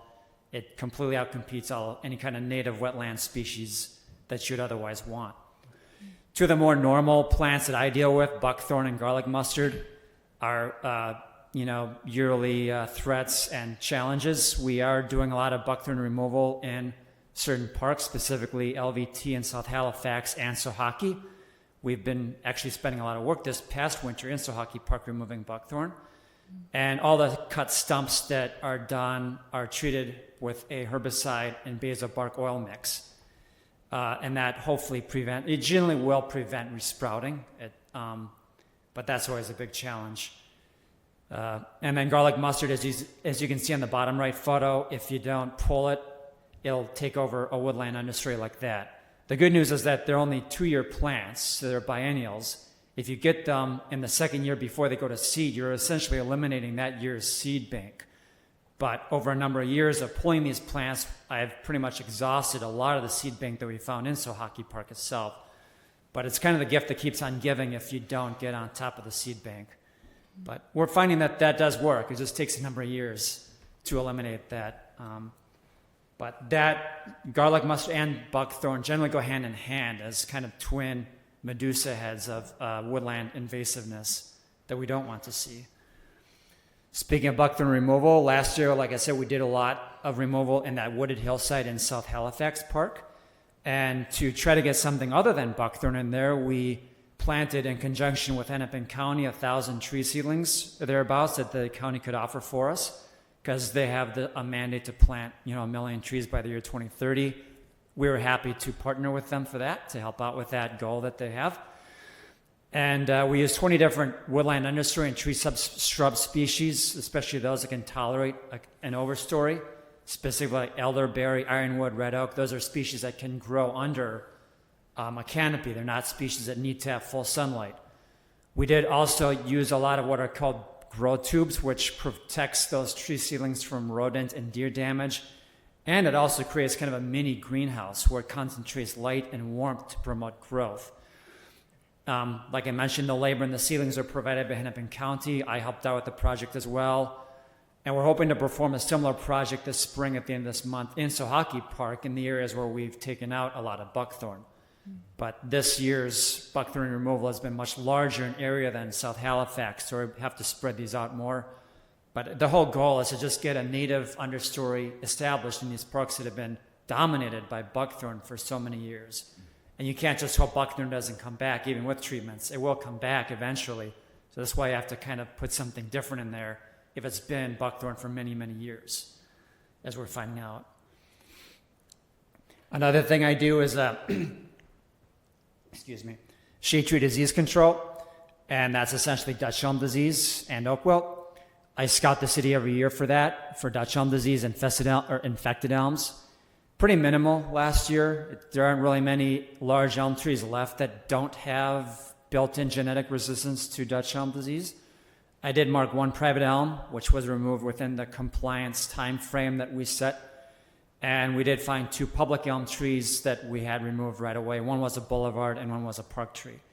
Did not find any new oak wilt spots in the city. However, that's more common in more rural areas or cities that have a lot of remnant oak woodlands where oak wilt can spread from root to root system. You just don't see that in a well-developed city just based on how oak wilt moves, which is mostly through grafted root systems. Kind of an insect that is a native insect but is becoming more prevalent these days is two-line chestnut borer, which affects a lot of mature oaks. A lot of folks will confuse two-line chestnut borer with oak wilt, but if you see slow progression of tip dieback on an oak, it's probably going to be a two-line chestnut borer versus oak wilt, which would kill them faster. So it is a native insect, but it attacks stressed oaks. And interestingly, you can control it with the same insecticide used for ash injections. And I did inject about a dozen or so public bur oak trees around the town around the city last August, September, after I was done treating all my ash trees for the year. And that same insecticide does provide 2 years of control. It should kind of clean the tree out of that particular insect. There might be other issues at play like drought stress or maybe root rots, but at least the destroying angel that we call it, the two-line chestnut borer insect, gets kind of pushed aside for a while you can hopefully keep those trees hanging on. A lot of bur oaks around town are struggling with the alternating wet, dry years that we've had, and that's kind of stressing them out on a species that otherwise is extremely drought tolerant and hardy, and like the original tree of this general area that we had before settlement or European settlement. I'll try to speed up here, but I do a lot of tree planting. We have a gravel bed nursery, as y'all may know. I've been using this system since 2015. It's essentially just basically a bed of gravel that's 15 inches deep, 14 feet wide, and about 54 feet long. We store barrow trees in there, and it allows for a staggered tree planting period during the fall and spring. And it also, the beneficial effect is the dense root system, which you can see on the right. A lot of species grow a very huge thick mat of fibrous roots, which aids in the transplant ability for these trees, because when they come from the nursery, they don't have anywhere near that kind of fibrous root system, which is what you want to see. I plant basically all these trees solo using a toolcat machine, although the one on the right is actually a bobcat, but the cover photo showed the toolcat machine. And I just use a 30-inch auger. I just drive around town with the trees in the back, and that allows me to basically reforest the city that way. And these barrow trees are very movable. They're only about 10 pounds, so it doesn't require a staff of 3 or 4 folk to get these planted. Last fall, I did plant 100 trees out from late September to late November, and I use a wide diversity of species, 25 different ones, and I do not plant maples because the consensus among all local foresters is they're completely overplanted. There is a species on the horizon that could come here that would feast on maples called Asian longhorn beetle. So the fewer maples we plant at this point, the better. But there's so many other species that one can plant, and that's the direction we're trying to go. So I'll just basically continue this. There's lots of open rights-of-way spots, and I essentially just repopulate those spots where we either had elms that were removed years ago or other reasons like following construction projects. And there's actually a very in-depth description of our gravel bed on the City Forestry webpage as part of a University of Minnesota community gravel bed story. So I'd encourage anyone watching or y'all to check that out. It's a pretty thorough description of what we have going on with that. We do host a tree sale from Tree Trust, which does a lot of sales throughout the metro area. Each year, we had our inaugural sale in 2023. And essentially the goal is to encourage replacement in private landscapes by making trees more affordable and a local pickup option where folks don't have to drive, say, down to a nursery 20 miles away. Here you can just pick them up right at Public Works. We're selling them at $45 each, and they come in number 10 container size, which is actually a fairly decent size.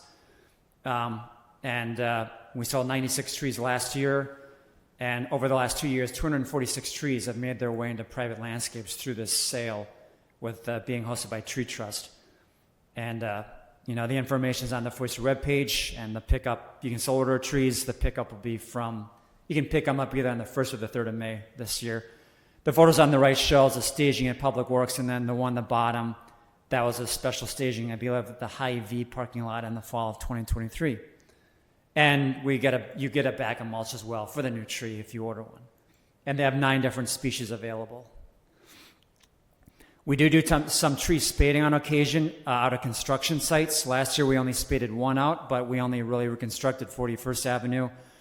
We have a contractor that has a 90-inch spade.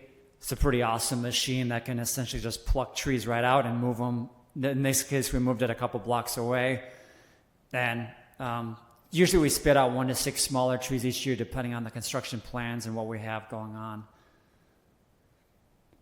A new initiative we have this year is our native plant kit sale through Minnesota Native Landscapes. It's an inaugural program we have, kind of like the tree sale program, to get more native plants in private landscapes. And it's called the Community Habitat Partnership. There's a number of other cities who have partnered with Minnesota Native Landscapes with this. And really the only monetary cost of the city will be the plant delivery. So we basically have themed kits.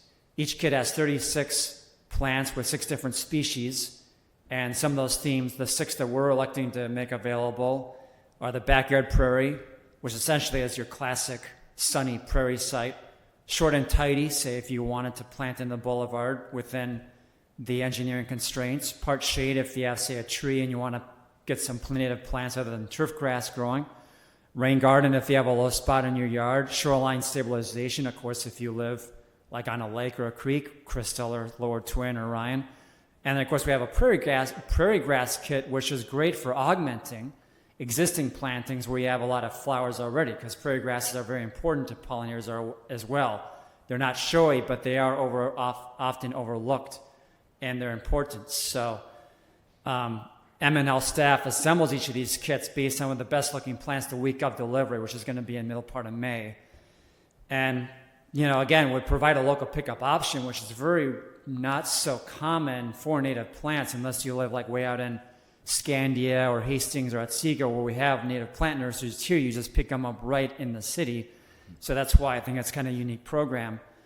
And there is no purchase limit. You could order 10 if you'd like, and the kits are $60 each, and the pickup will be on the 17th of May from 8 a.m. to noon at Lee Park. And as of this morning so far, we sold 145. So the program has been very successful, and anyone watching, I'd encourage you to research it and maybe participate. And the 2 photos on the left were ones that I took. The one on the top shows big blue stem and Indian grass, which are 2 of your classic mesic tall grass prairie species. And then on the bottom, the purple is the purple prairie clover, which is one of the most commonly found native prairie flowers in the original ecological classification system that the DNR undertook in mesic or original prairie sites that they identified years ago. We do have a tree inventory. It's based on GIS, and it was professionally done a few years ago, and I can edit that anytime through an app called Field Maps. The inventory we do have a public view on the inventory. You can find that on the webpage, and that inventory is live, meaning that if I make a change in the field, it'll be reflected in that inventory immediately, basically. So it's up to date as of like 5 minutes ago if I make a change. Then we have another program going back to native plants. County Road 81, of course, is planted in native landscape or native species, primarily little blue stem. And that was done by the county. It was handed over on the 1st of July of 2022. That is also actually maintained by M&L, although it's a different crew than doing the plant sale. And that's kind of co-coordinated with Crystal and Brooklyn Park because of where the corridor goes. And we do provide rolling traffic control. We do have an ongoing agreement with M&L to maintain this through 2027. Basically, instead of prescribed burns, it's essentially just a dormant mow and then 3 summer site visits. So similar to prairie restorations work on our own prairies. So getting close to the end, Tree City USA last year will most likely be the 46th year that we will be awarded that distinction from the Arbor Day Foundation. This year's Arbor Day will be at Norma Kelly Park. The last time it was in Norma Kelly was 2016. There'll be 50 or so free tree seedlings given away at tree planting. We'll have handouts. And we also built a Magic is in the Roots display last year that we built in-house. You can see a photo of that on there, which was a big hit with all the kids and actually adults as well. It shows how deep roots go on a lot of native plants versus your traditional turf grass. And then adoptive park groups, I manage that along with recreation staff. We sent the annual renewal letters out to 16 different groups back in March. And we basically just ask groups to undertake 3 pickups a year. We do offer free cleanup supplies for those interested groups. And if they're interested, there is a simple online form for reporting trash pickup. And that concludes my report, so I'm open to any questions y'all may have. Council, any questions or comments? A quick question. Thank you so much, Stefan. This was an excellent presentation. I, first of all, want to just highlight the importance of the work that you do. We are very, very fortunate to have your skill set and your expertise to benefit not only our canopy in Robbinsdale, but residents and everyone who gets to enjoy the trees and the native grasses that we get to appreciate.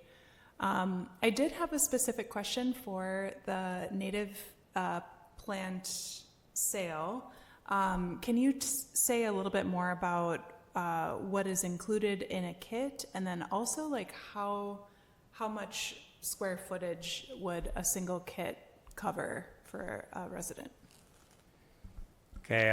Well, thank you very much for your kind comments about the work I do, Councilmember Parisian. I've been told by M&L that they cover roughly 40 to 60 square feet. Wow. One kit will. So that's, again, 36 plants, 40 to 60 square feet. If you plant them on a wider spacing, then you can increase that. Okay. But yeah, 40 to 60 square feet is what I've been told. There's a plant spacing calculator. I don't have it off the top of my head, but yeah, 40 to 60 square feet. And, you know, like for the prairie grass kit, that's an easy one. They're just going to choose some of the main grasses, such as big blue stem, Indian grass, little blue stem, maybe prairie cordgrass, June grass, cytosgrama. The backyard prairie kit is going to be mostly forbs because I know that's what most people like. So like purple prairie clover, you know, blazing star. I'm sure there'll be a goldenrod in there. Goldenrod is not an allergic species, by the way. That's more or less ragweed. Maybe prairie smoke, golden Alexander. I can name a lot of different species off the top of my head, but on the City Forestry webpage, where you go to the plant kit sale, M&L put together some graphics to show an example of like 15 different species for each kit. And from that list, they'll probably 6 of those are just good examples, but that probably includes the 6 that they'll choose for that given kit. Obviously, for the rain garden, there'll be like Joe Pye weed, which likes having his feet wet. Maybe a sedge in there like fox sedge. Blue flag iris might be in the rain garden kit or the shoreline kit. So there's hundreds of species to choose from. They'll probably choose the ones that they want to grow, that they know that do well, that are transplantable well. I know a lot of people are going to like milkweed, such as butterfly weed. It'll no doubt be in the upland prairie, maybe the short and tidy kit. It just varies, but there's so much to choose from. And again, they did give us some leeway on which species if we wanted to make a request. I basically said it would be nice to have one grass and the non-grass and then 5 forbs, just to kind of stress the importance of grass. And grasses help support wildflowers as well. In a lot of prairies, you find the majority of the species, or the majority of the biomass is grasses. But so I hope that answers most of your question. It does, and then some. Thank you so much, and thank you for highlighting that really special program. Really excited about that. Yeah. Thanks. I am too, actually. Thank you. I mean, I just want to say thank you for the presentation and all the work that you do for the city and our trees. And I mean, I know it supports not only wildlife and, you know, our entire ecosystem within our community, but it's the broader, you know, our area of the city as well. So thank you for all of that. And also, I know that our community and residents are really happy with all that work as well. So I don't know if you hear how often you hear it, but I've definitely heard about it. So I want to pass that along and say thank you. Cool. Thank you, Councilmember Greenberg. Yeah, I do hear it. But Good. it is very nice to get, you know, compliments like that. Yeah. It's very makes me proud. Well, I'm glad that y'all are happy with it. Yeah, well deserved and definitely Right. well earned. Thank you. Yeah, thank you, Mayor Pro Tem. Thank you, Council. Thank you, Stefan. Yeah, I look forward to this presentation every year. So I was happy to hear the continued progress and just the impressiveness of, as been commented on in previous years, the Emerald Ash Borer mitigation program and efforts that you've done have been really groundbreaking. I mean, I think other cities they are incredibly envious of our treatment schedule and our success with that. I mean, there's communities all across the state that have been decimated by that, and we're fortunate that your expertise has really been a huge help to save a lot of our trees. So thank you for that. I was wondering about you mentioned in some of your slides, like you do pulling of invasive species. Sounds like the county helps with that sometimes. I'm guessing you do that. Do residents ever get involved with that? Is there a way that people can help out? I guess for, like, in the case of pulling garlic mustard, I generally find enough help with myself, my coworker in water resources. We have a sentence to serve crew that'll help us now and then. I did get a couple of inquiries from volunteers, but we didn't find too much last year, and I guess it is kind of on my own to-do list every May and early June to get out there and pull those. So it hasn't been overwhelming to the point where I have to have resident involvement, but volunteership is certainly on my mind if it comes to that. Buckthorn is a little bit harder because that's a woody plant. I don't expect residents to be out there with a pole saw, brush saw, hand saw. Sure. And then what do you do with the material? It's kind of a challenge. We'll have at least one volunteer, I know for sure, helping with the native plant kit sale, along with the residents' sustainability committee, too, which, Perfect. volunteering is, and they're going to also volunteer with some rain garden plantings we have. But for an invasive species, it's a little more technical, and depending on the species, it can be more of a challenge. With herbicide use, and I'm a licensed pesticide applicator, so there's certain hazards with that you kind of have to know how to deal with those kind of deals. So, but I'm certainly open to the idea of simple pulling. But that's it. Like of garlic mustard, if I need help, I can entertain that. Great. Yeah, well, it's good that I guess that you don't need help with things like garlic mustard. And then with the controlled burns, can you talk about well, I'll ask you a question, I'll have a comment too, but the controlled burns, like the scheduling of them, like how often does that happen? And then maybe just touch on the benefits of doing that. I know I was on a run last week, and it was during the controlled burn of Hackey Park.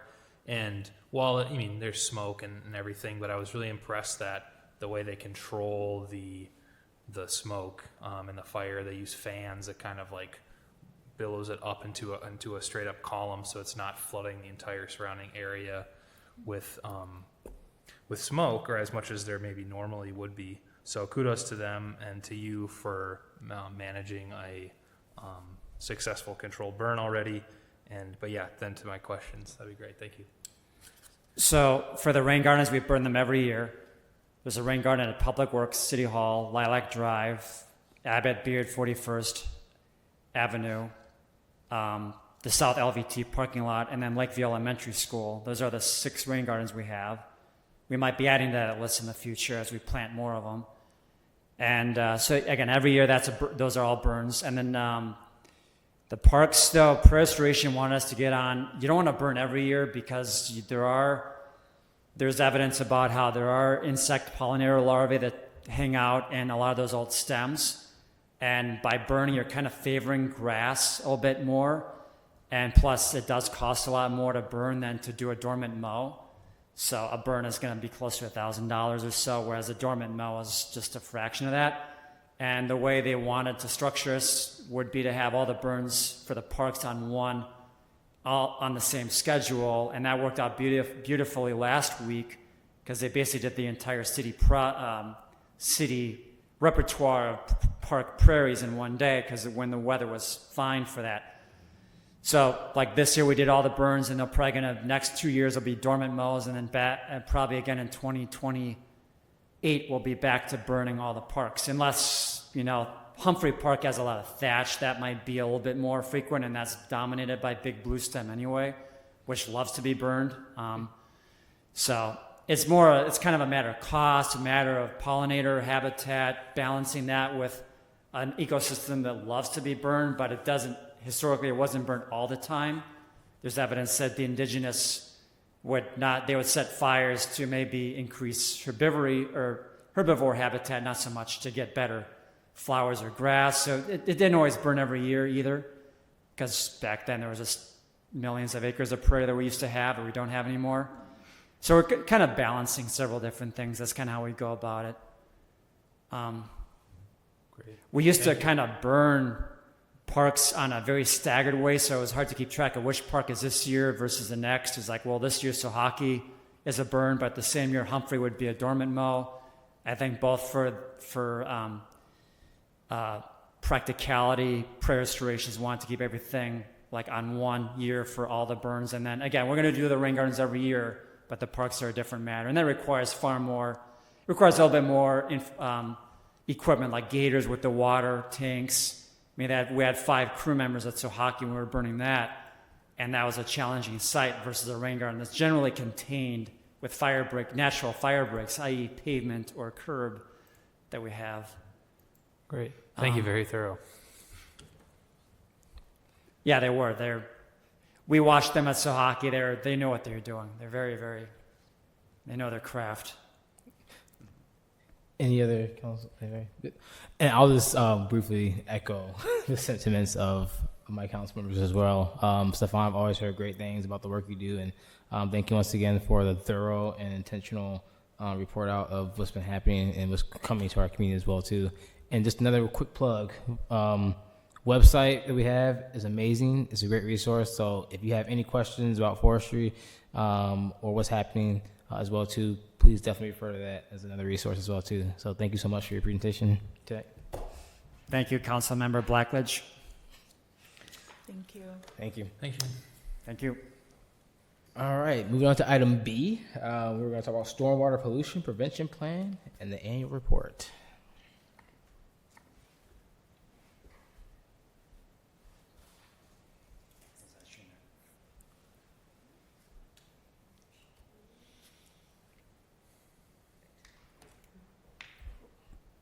Stefan is a little bit taller than me. Good evening, council members, acting Mayor Blackledge. Nice to meet some of you for the first time. I'm still new to my position. My name is Jenna Wolf. I'm your water resources specialist. I've been in my position for a little over a year now, so nice to see some of you again. Nice to meet some of you. Tonight, I'm going to be talking a lot about stormwater. I'm going to be talking a lot about what we did in 2024, and then at the very end, I'll talk a little bit about my plan for 2025. So tonight, we're going to talk about our Stormwater Pollution Prevention Plan, or SWIP, as we like to call it. Now, the NPDES, that you guys kind of got your memo about, the National Pollution Detection Elimination System. We got a lot of acronyms here.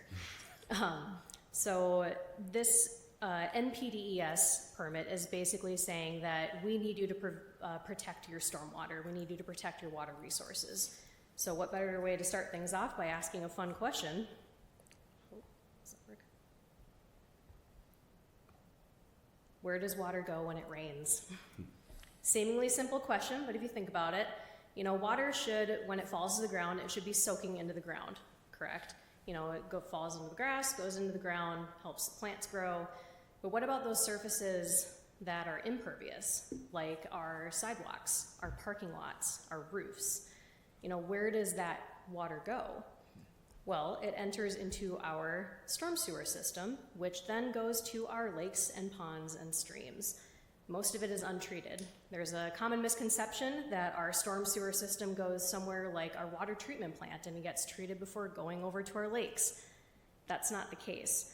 All of our stormwater essentially goes untreated over to our lakes and streams. And we actually, in Robbinsdale, have about a little over 26 miles of storm sewer system. Now that's a lot to think about considering Robbinsdale is about a 2 mile by 1 mile city. So that's a lot of storm sewer. And basically stormwater pollution threatens our lake health. So that's gonna include things like litter and garbage, invasive species like goldfish or turtles that people sometimes like to dump down those drains. De-icing salt is a big one, fertilizer, any organic material like grass clippings, leaves, those all can be grass clippings are good to have, you know, it's nutrients, but when you have everybody's lawn clippings going into that storm sewer and entering into like Crystal Lake, that's a lot of excess nutrients. So what we like to think about is every property is lakefront property. If you've got a storm drain in front of your house, you've got lakefront property because that's going to enter into our lakes. That's right. So the NPDES permit wants us to create a system to protect our stormwater, and that is with the MS4 permit. So the Pollution Control Agency gives out these permits.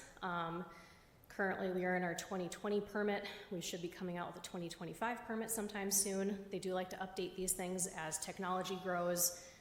Different things come out that helps us better protect our water and our storm sewer systems. So an MS4 permit just generally applies to cities with populations of 10,000 or more, and if you own and operate a storm sewer system. So again, this is a way to reduce the amount of sediment, other pollutants entering our waters in those stormwater systems. There's a lot of inspections, a lot of record keeping and reporting. Right now, the PCA is in a process of creating an e-service site, so we have not had to do an annual report with the PCA since 2021. Hopefully they will be coming out with that soon. We shall see.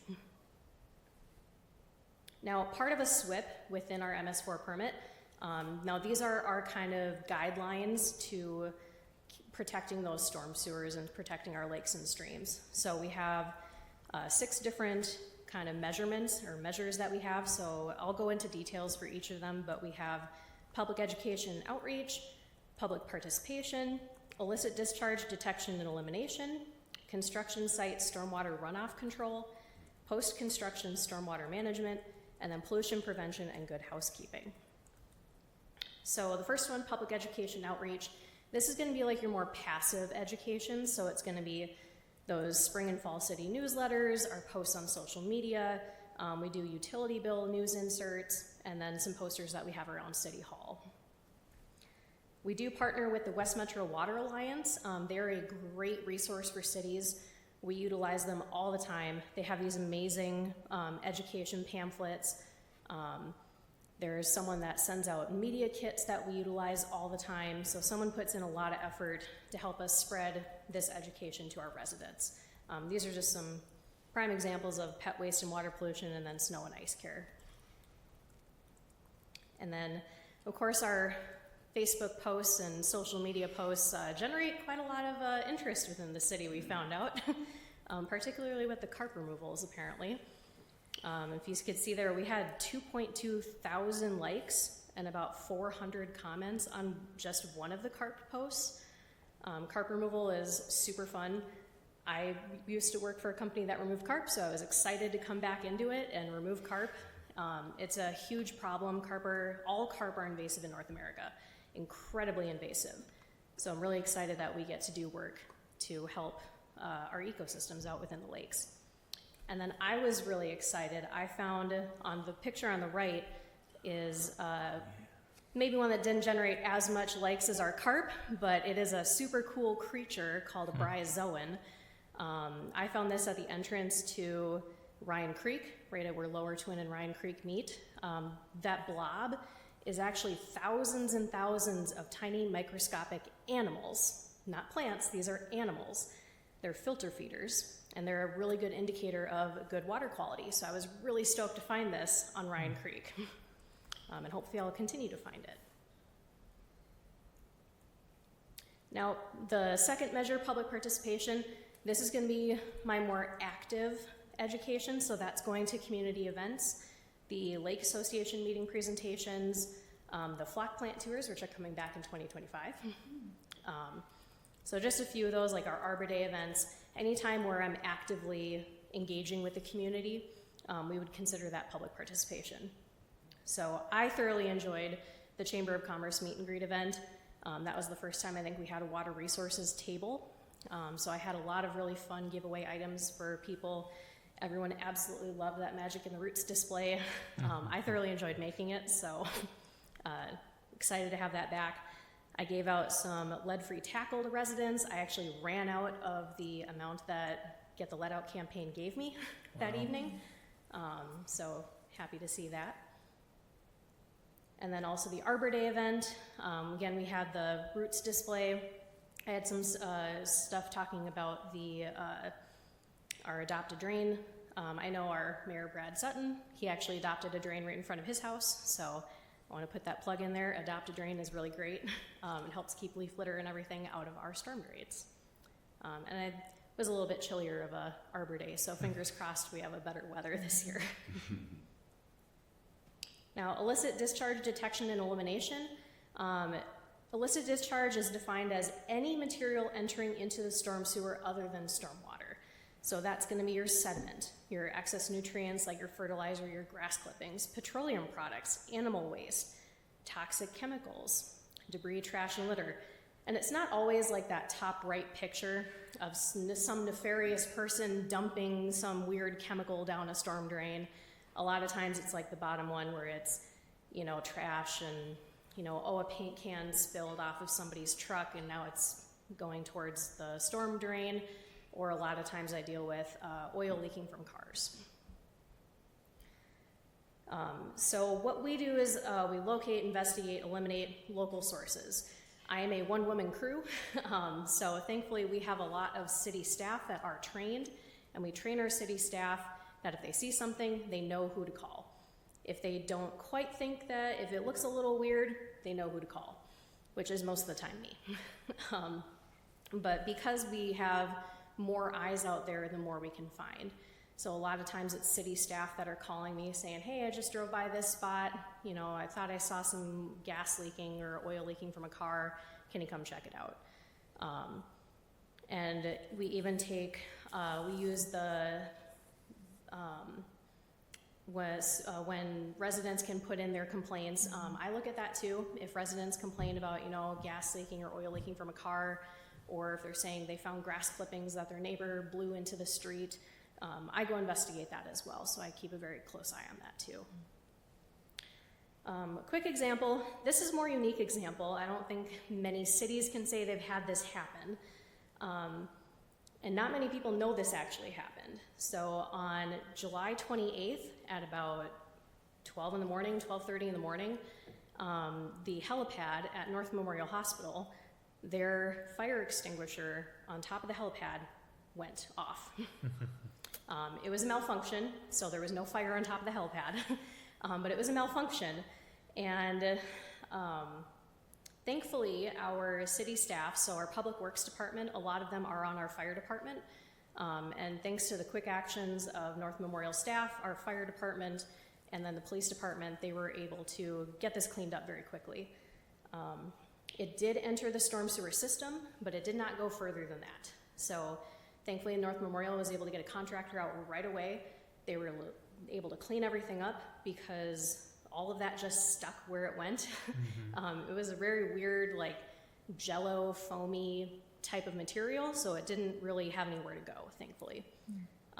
And one of our staff did have this very interesting video of it looked like it was snowing because it was coming over the top of the helipad.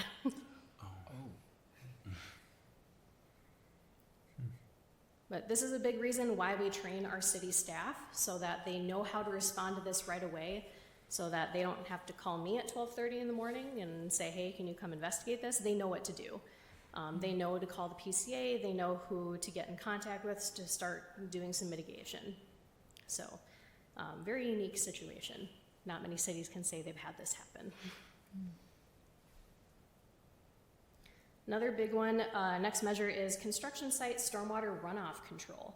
So anytime we have a construction site that is greater than an acre, I do have to do a site or building plan review. We have to make sure that they're going to put in the proper erosion control measures in place, that if there's a need for some post management construction, that they're going to do that. We did have 2 site reviews in 2024. They were actually city. We had the 41st Avenue reconstruction project and then our parking lot at PD with the fire department. Those were our only 2 sites that we have. We're a very developed city, so we have very few sites that are going to be over an acre in size. But basically, when they start this construction, I go out weekly to do inspections, making sure that they have those proper erosion control measures in place, making sure they're keeping up with things. And then I also go out whenever we receive half an inch of rain within 24 hours. Now, we did have a very wet spring and summer, but both of these construction projects started right when it stopped raining. Convenient or not, I know the 41st Avenue construction project actually had to put water down because it was too dry. which is crazy to say after we had such a wet spring and summer. But it amounted in about 49 total inspections in 2024, which is a little lower than we typically would have, but just because the timing of these construction projects. So some of the things I look for are silt fences. These are very common construction site erosion control measure. They'll double up on those silt fences when they're next to an impaired body of water or just any body of water. I anticipate that's going to be the case when they do Shoreline Drive eventually, since they'll be constructing right along Crystal Lake. Rock entrances are really big because you're trying to stop the amount of sediment that gets into our roadways. So street sweeping is another big one. I have to hand it to the 41st Avenue project. They did weekly sweepings every Friday, and anytime we needed them to do it, they were going out and sweeping up the streets. They did a really good job with that. Now we do have some post-construction stormwater management. Basically just anytime you have a building that is going to incorporate practices to protect our water, whether that be a pond, a rain garden, underground storage tanks are really big. I know that went, an underground storage tank went under the Reeve when that was constructed. It just wants to ensure infrastructure is going to function into the future. So that's why we do create these agreements with the landowner that they are going to maintain those. And so every year I go out and inspect those to make sure those are still functioning properly. And a very common one is a rain garden. A lot of places use it. We utilize it always. And it not just benefits pollinators, but it benefits like other critters in our ecosystem, like foxes. I actually took this picture of a fox in one of our rain gardens this past year. And then I contacted the U of M. They're doing an urban fox and coyote project. Nice. So they came out and they captured this fox and put a collar on it, and now they're able to track it. So just kind of see how we can coexist better with these creatures. Nice. And then the last one is our pollution prevention and good housekeeping. So basically this is where we are doing our tracking, where we're doing our inspecting. We stockpile materials, so those do need to be inspected. We have like our salt storage. We have all sorts of piles over at the Public Works Department that need to be inspected. We really manage our snow and ice management activities, so we are tracking all of the salt that we put down on our streets. I'm Smart Salt certified. A lot of our staff at Public Works are. It's free if you're ever interested. You get a lot of knowledge from it. I know a lot about it, and I still learned new things by taking this class. So I highly encourage anybody that wants to take it. It can change your perspective on ice and snow in general. And then we do inspect stormwater infrastructure and perform maintenance as needed. So those are going to be those catch basins, our CDS units, inlets, outlets, those types of things. And then one of the 2020 MS4 permit requirements, these were some additional things that they wanted us to do that have been identified. So they wanted to create a map of potential bacteria sources. So those are going to be things like a dog park, very common example. So we want to create a map of these potential bacterial sources and then have a reduction plan. So how can we help reduce the bacterial loading from these dog parks, for instance? And then also tracking the amount of city de-icing salt usage. Thankfully, these last 2 winters have not been very icy, so we haven't really had to do a lot. So we reduced greatly the amount of salt that we had put down. And then just overall, we're in compliance with the operational aspects of the MS4 permit for 2024, and we're always seeking ways to improve operations, better protect our resources. And then a quick update, everybody loves the flock plant. If you don't know what that is, we're bringing back those tours this year. But the Crystal Lake Flocculation Treatment Plant is a way for us to remove excess nutrients and pollutants from Crystal Lake. This was kind of an extreme measure that the city had to take because of how polluted Crystal Lake was. And it's been running fabulous since it started up. I mean, it's pulled hundreds of pounds of phosphorus out of the lake. And it's doing so well that it's having a harder and harder time every year pulling phosphorus out. So the decision was made last year that instead of running it from April to September or October, we're only going to run it from Memorial Day to Labor Day. those key times when the flocculation plant is most needed. So it only ran for 87 days this year. Unfortunately, due to all of the rain that we had, Crystal Lake is unique that it doesn't have a natural inlet or outlet. It is fed by stormwater. So when you have all those grass clippings and all that fertilizer that's coming into the storm sewer, it's ending up in Crystal Lake. So we did have really high algae levels this year. And unfortunately, it kind of skewed my results for the phosphorus removal aspect of it. So unfortunately, we didn't really have any noticeable phosphorus removal. But we did have 1,500 pounds of total suspended solids, so those are gonna be more of like your algae type of stuff that's gonna get pulled out. We did treat 31 million gallons of lake water.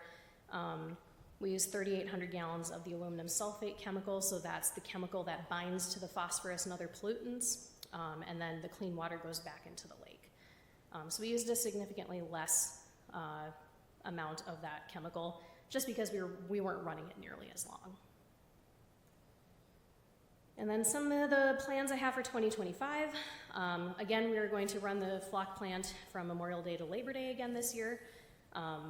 And then flock plant tours are returning. I'm really excited now that I have kind of a better understanding of how this thing runs. I would love to open up the flock plant to tours again. Keep an eye out for social media. The form is going to be found on the city website in the water resources page. If you're ever curious what a flocculation plant is, I highly recommend coming out. Not a lot of people know what it is, so I'll also be going over some of the unique history of Crystal Lake. It's got a very unique history, so it kind of gives some background info as to why we're putting so much effort into restoring this lake.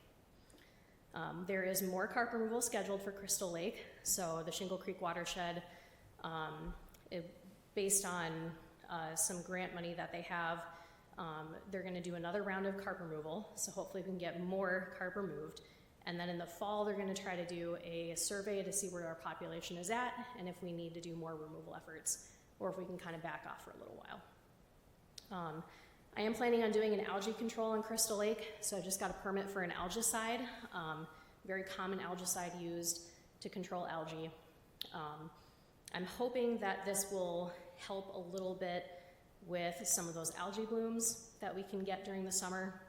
Sometimes those can turn toxic and be harmful to humans and animals. This is kind of a two-step stage, so I want to remove some of that algae because it is the dominant thing in that lake. If you've ever seen Crystal Lake, there is little to no plant life in that lake. And that's one of the other things I'll be covering in the flock plant tour. But I would like to do some aquatic plant restoration efforts on that lake. Aquatic plants are really great for the fish communities, helps with water clarity, helps with oxygen levels. We need more plants in that lake. So getting rid of some of that algae in there will hopefully give room for some of those aquatic plants to grow that I put in there. And then curly leaf pondweed treatments on Lower Twin Lake. Lower Twin Lake, thankfully, is a delisted lake, so it was impaired, and then it was delisted in 2014, which is fabulous, but that doesn't mean you stop water quality improvements. So unfortunately, curly leaf pondweed has taken over that lake once again. So the Shingle Creek watershed is going to be taking over with helping with those treatment plans. It is going through a very intensive treatment plan. So they're gonna seek for a variance with the DNR to treat more than 15% of the littoral area. That way they can get a really good control of this. And they are looking to possibly add middle twin and upper twin to that as well, because what happens to one lake happens to all lakes because they are a chain. And then we are also looking for an alternate commissioner at the Bassett Creek watershed. Bob Stamos did an amazing job as our alternate commissioner, but he has decided to step down. So we are in the works looking for a new commissioner. So if you have anybody in mind that you thought might be interested, send them my way. And with that, I can take any questions.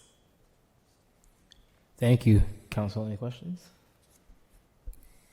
I'll ask a question. So, I've lived in Robbinsdale since 2007, and Crystal Lake has come a long way since then. I'm just wondering, since you've been here for a year, I mean, what's your opinion on Crystal Lake? Is it a healthy lake? Is it does it need, I mean, obviously it sounds like it needs some help, but it feels like it's a lot better, and I'm just curious, like, where you think we're at, like, Is there Yeah. still a ton of work to do? Do we still have some work to do, or? Yeah, that's a great question, Councilmember Greenberg.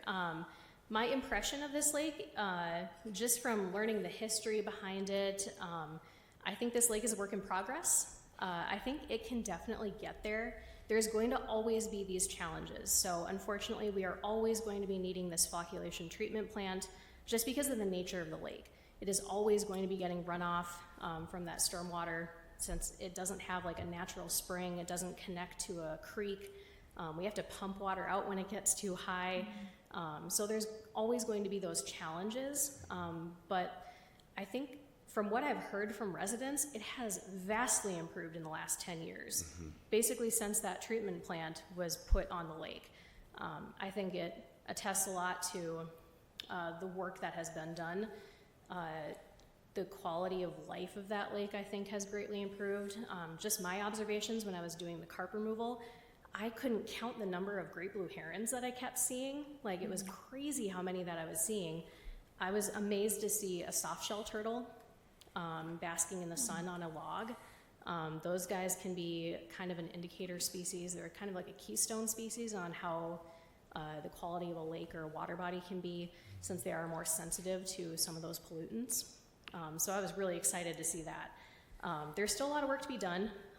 Unfortunately, we're kind of getting to a point where we need to do some other steps, or maybe thinking outside the box of water quality improvements.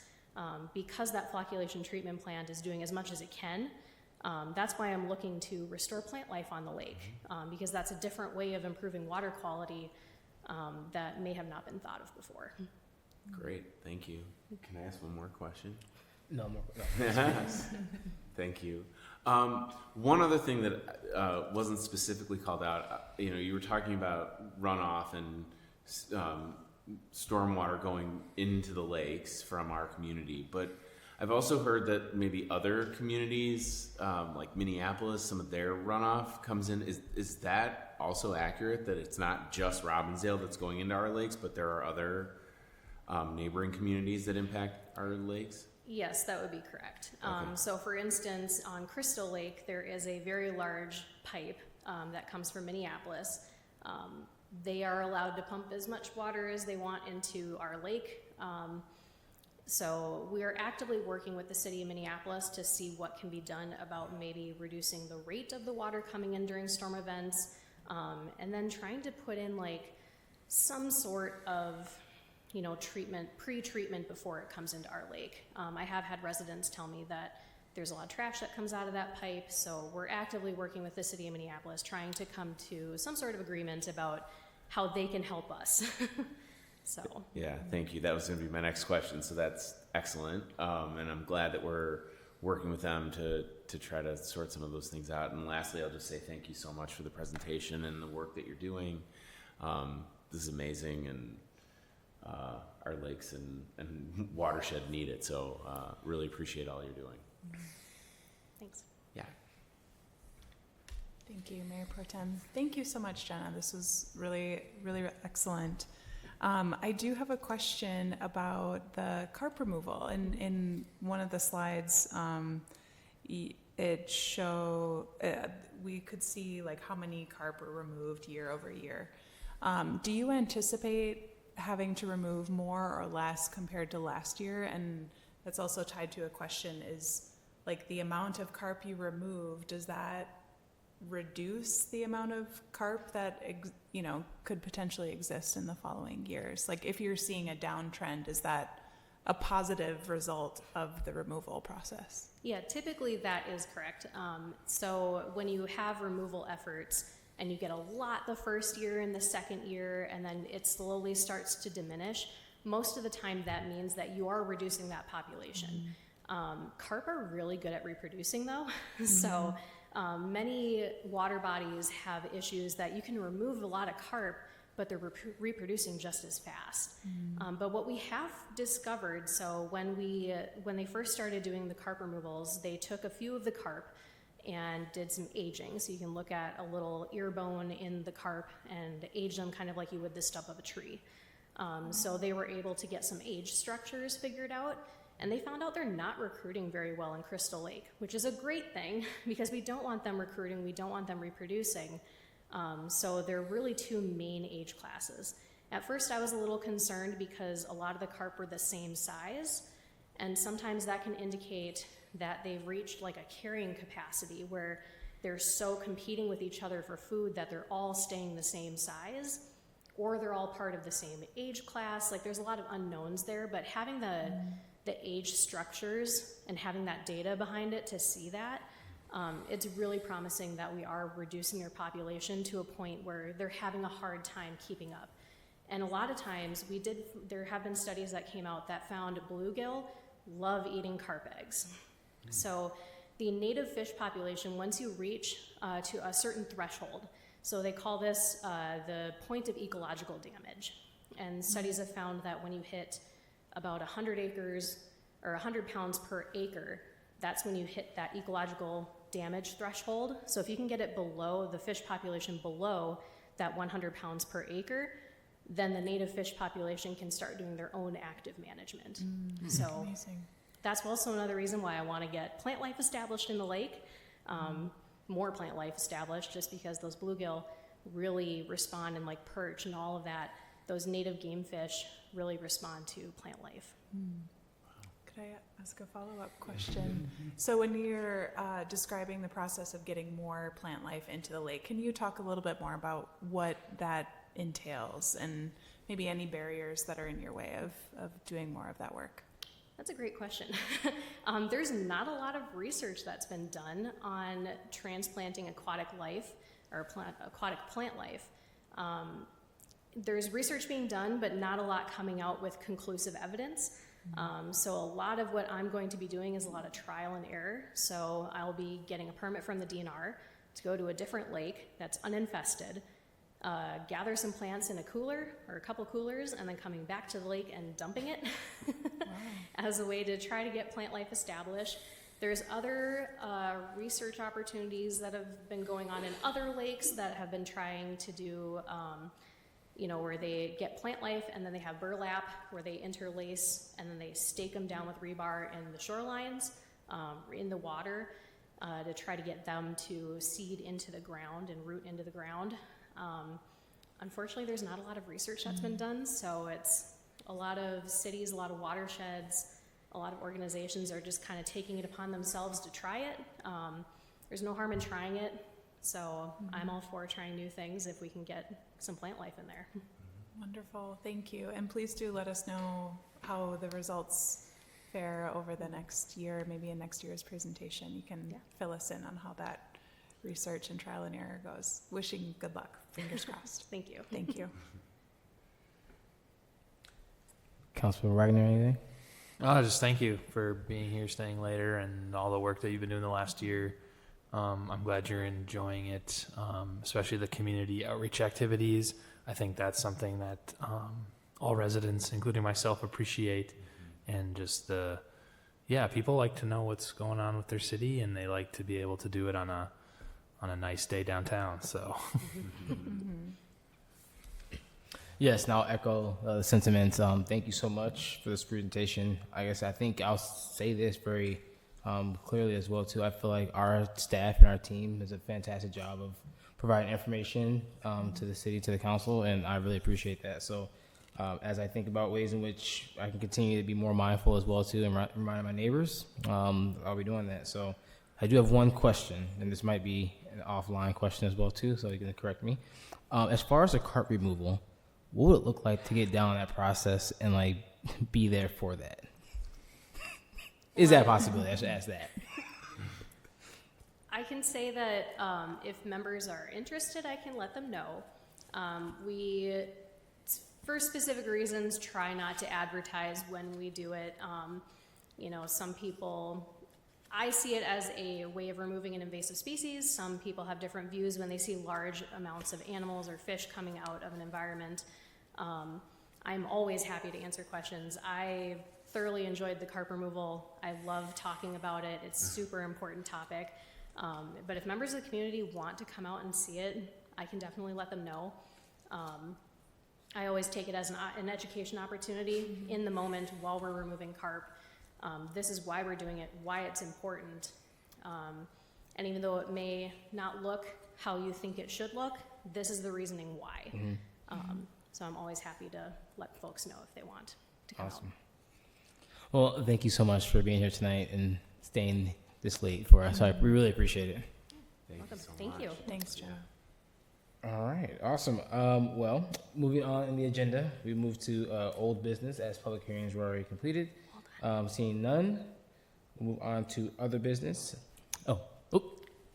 Because, sorry for the interruption. No, dude. Because this is part of our MS4 permit, I believe we do have a few things that we need to do after this presentation. Oh, okay, sorry. Sorry. No, thank you. Thank you for nothing. Yeah, Mayor Pro Tem Council. I apologize, my system is a bit glitchy now. I'll get there in just a second.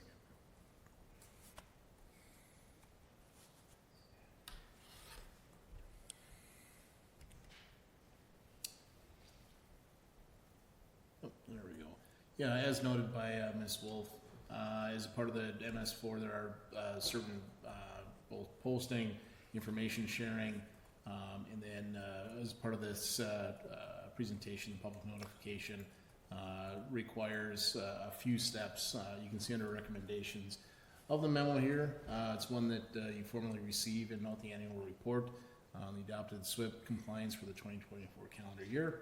Hold a public input meeting to receive any comments and input regarded. So that'd be a step you can take as a part of this process. Officially grant delegated authority to the Public Works Director, City Engineer, and City Manager to process all comments received, create and keep a record for decision for each comment, and advise the City Council of those decisions, and then ultimately authorize the City Manager to sign the standard annual report upon the conclusion of comment investigation and submit the report to the MPCA by designated date. What I might suggest for council is to, one, ask if there's any public input being desired to share here tonight, and then by motion go forward with items 1 through 4 as noted under the recommendations. Okay. Is there anyone from the public who would like to speak on the SWPPP or SWIP? Is this known? Seeing none, continue. Mayor Pro Tem Council, again, I'd ask that you go forward. I think with a single motion, we'd be just fine going forward with the 4 recommendations staff have provided as a part of this memo. Mr. Mayor Pro Tem, if council doesn't have any other comments or questions, I will be happy to make that motion. I move that we receive and note the annual report on the adopted SWPPP compliance for the 2024 calendar year, that we held public input to receive comments and input regarding the adopted SWPPP, that we grant the delegated authority to the Public Works Director and City Engineer and City Manager to process all the comments, create and keep a record of decision of each comment, and advise the City Council of those decisions, and to authorize the City Manager to sign the standard annual report upon the conclusion of the comment investigation and submit that report to the MPCA by the designated date. I'll second. All those in favor say aye. Aye. All those opposed say no or nay. All right, motion passed. Thank you. All right, I'm sorry about that. Thank you for the correction. All right, moving on to old business. Seeing none. And then going to other business, item A, voucher request pending approval for disbursement. I'll make a motion to approve disbursement request for the period ending April 1st, 2025. Second. All those in favor say aye. Aye. Aye. All those opposed say no or nay. Approved. All right, moving on to administrative reports. I'll go ahead and start for this one. I just want to, as the council is aware, and I think most residents are too, our service with Republic Services started today. So all of your blue bins should be delivered. I do want to mention if you have an error in your bins or you didn't receive them, please let us know right away so we can get you on a list to correct those. Similarly, if you still have old bins from Waste Management that haven't been collected, please let the city know, and we can get those on a list to be taken away as well. I also wanted to just mention that yard waste is set to start for removal on April 14th of this year, which is a Monday, so it'll start for each resident on that day to be collected on your normal collection day. If you have any questions about the service or about when to call the city versus when to call Republic for things, there's a lot of information on our website, and our staff is very knowledgeable too on that information, so definitely give us a call or stop by. And that's all I have for tonight.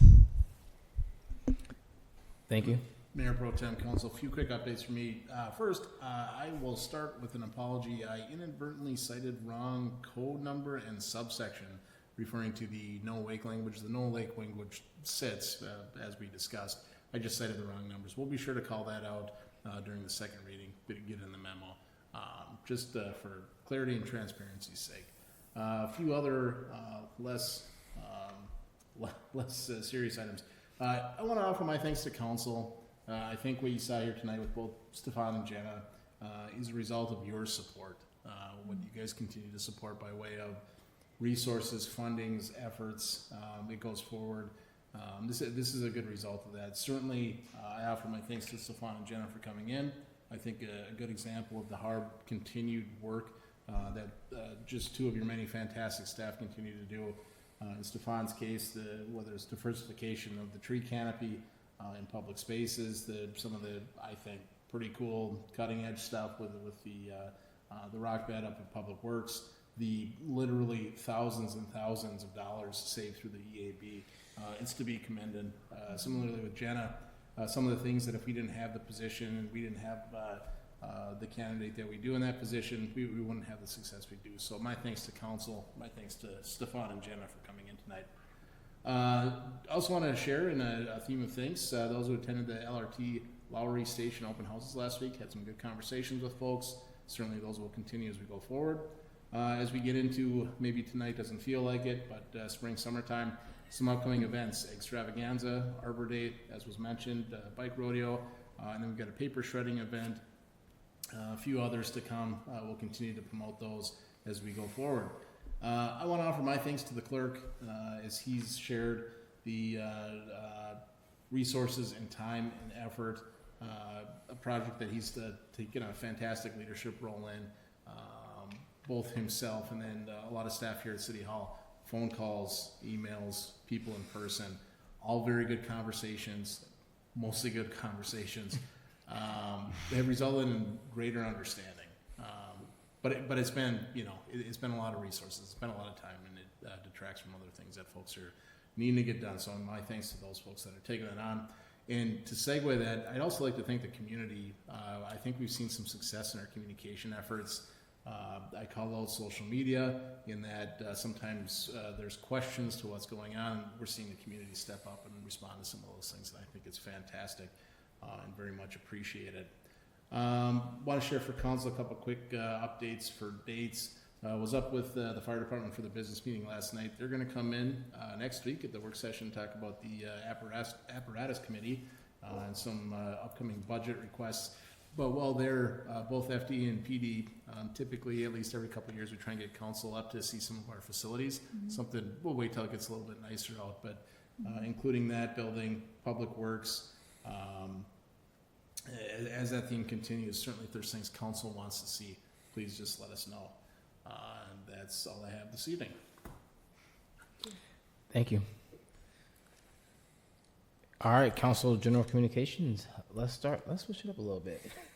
Councilmember Greenberg.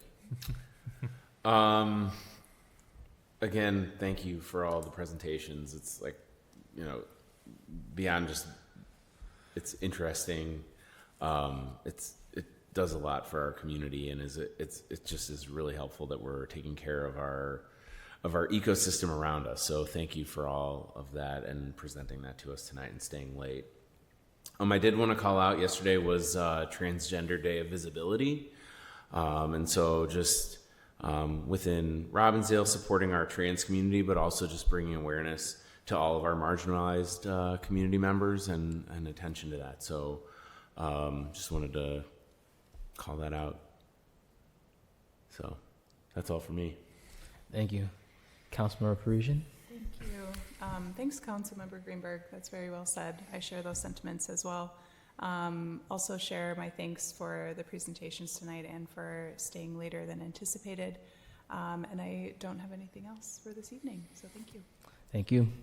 Councilmember Wagner? Thank you, Mayor Pro Tem. Thank you, Council. Thank you, staff, for all the work for this meeting and every previous meeting and subsequent meetings that will happen. So really appreciate it. And yeah, I just want to echo other sentiments, just recognizing Trans Visibility Day.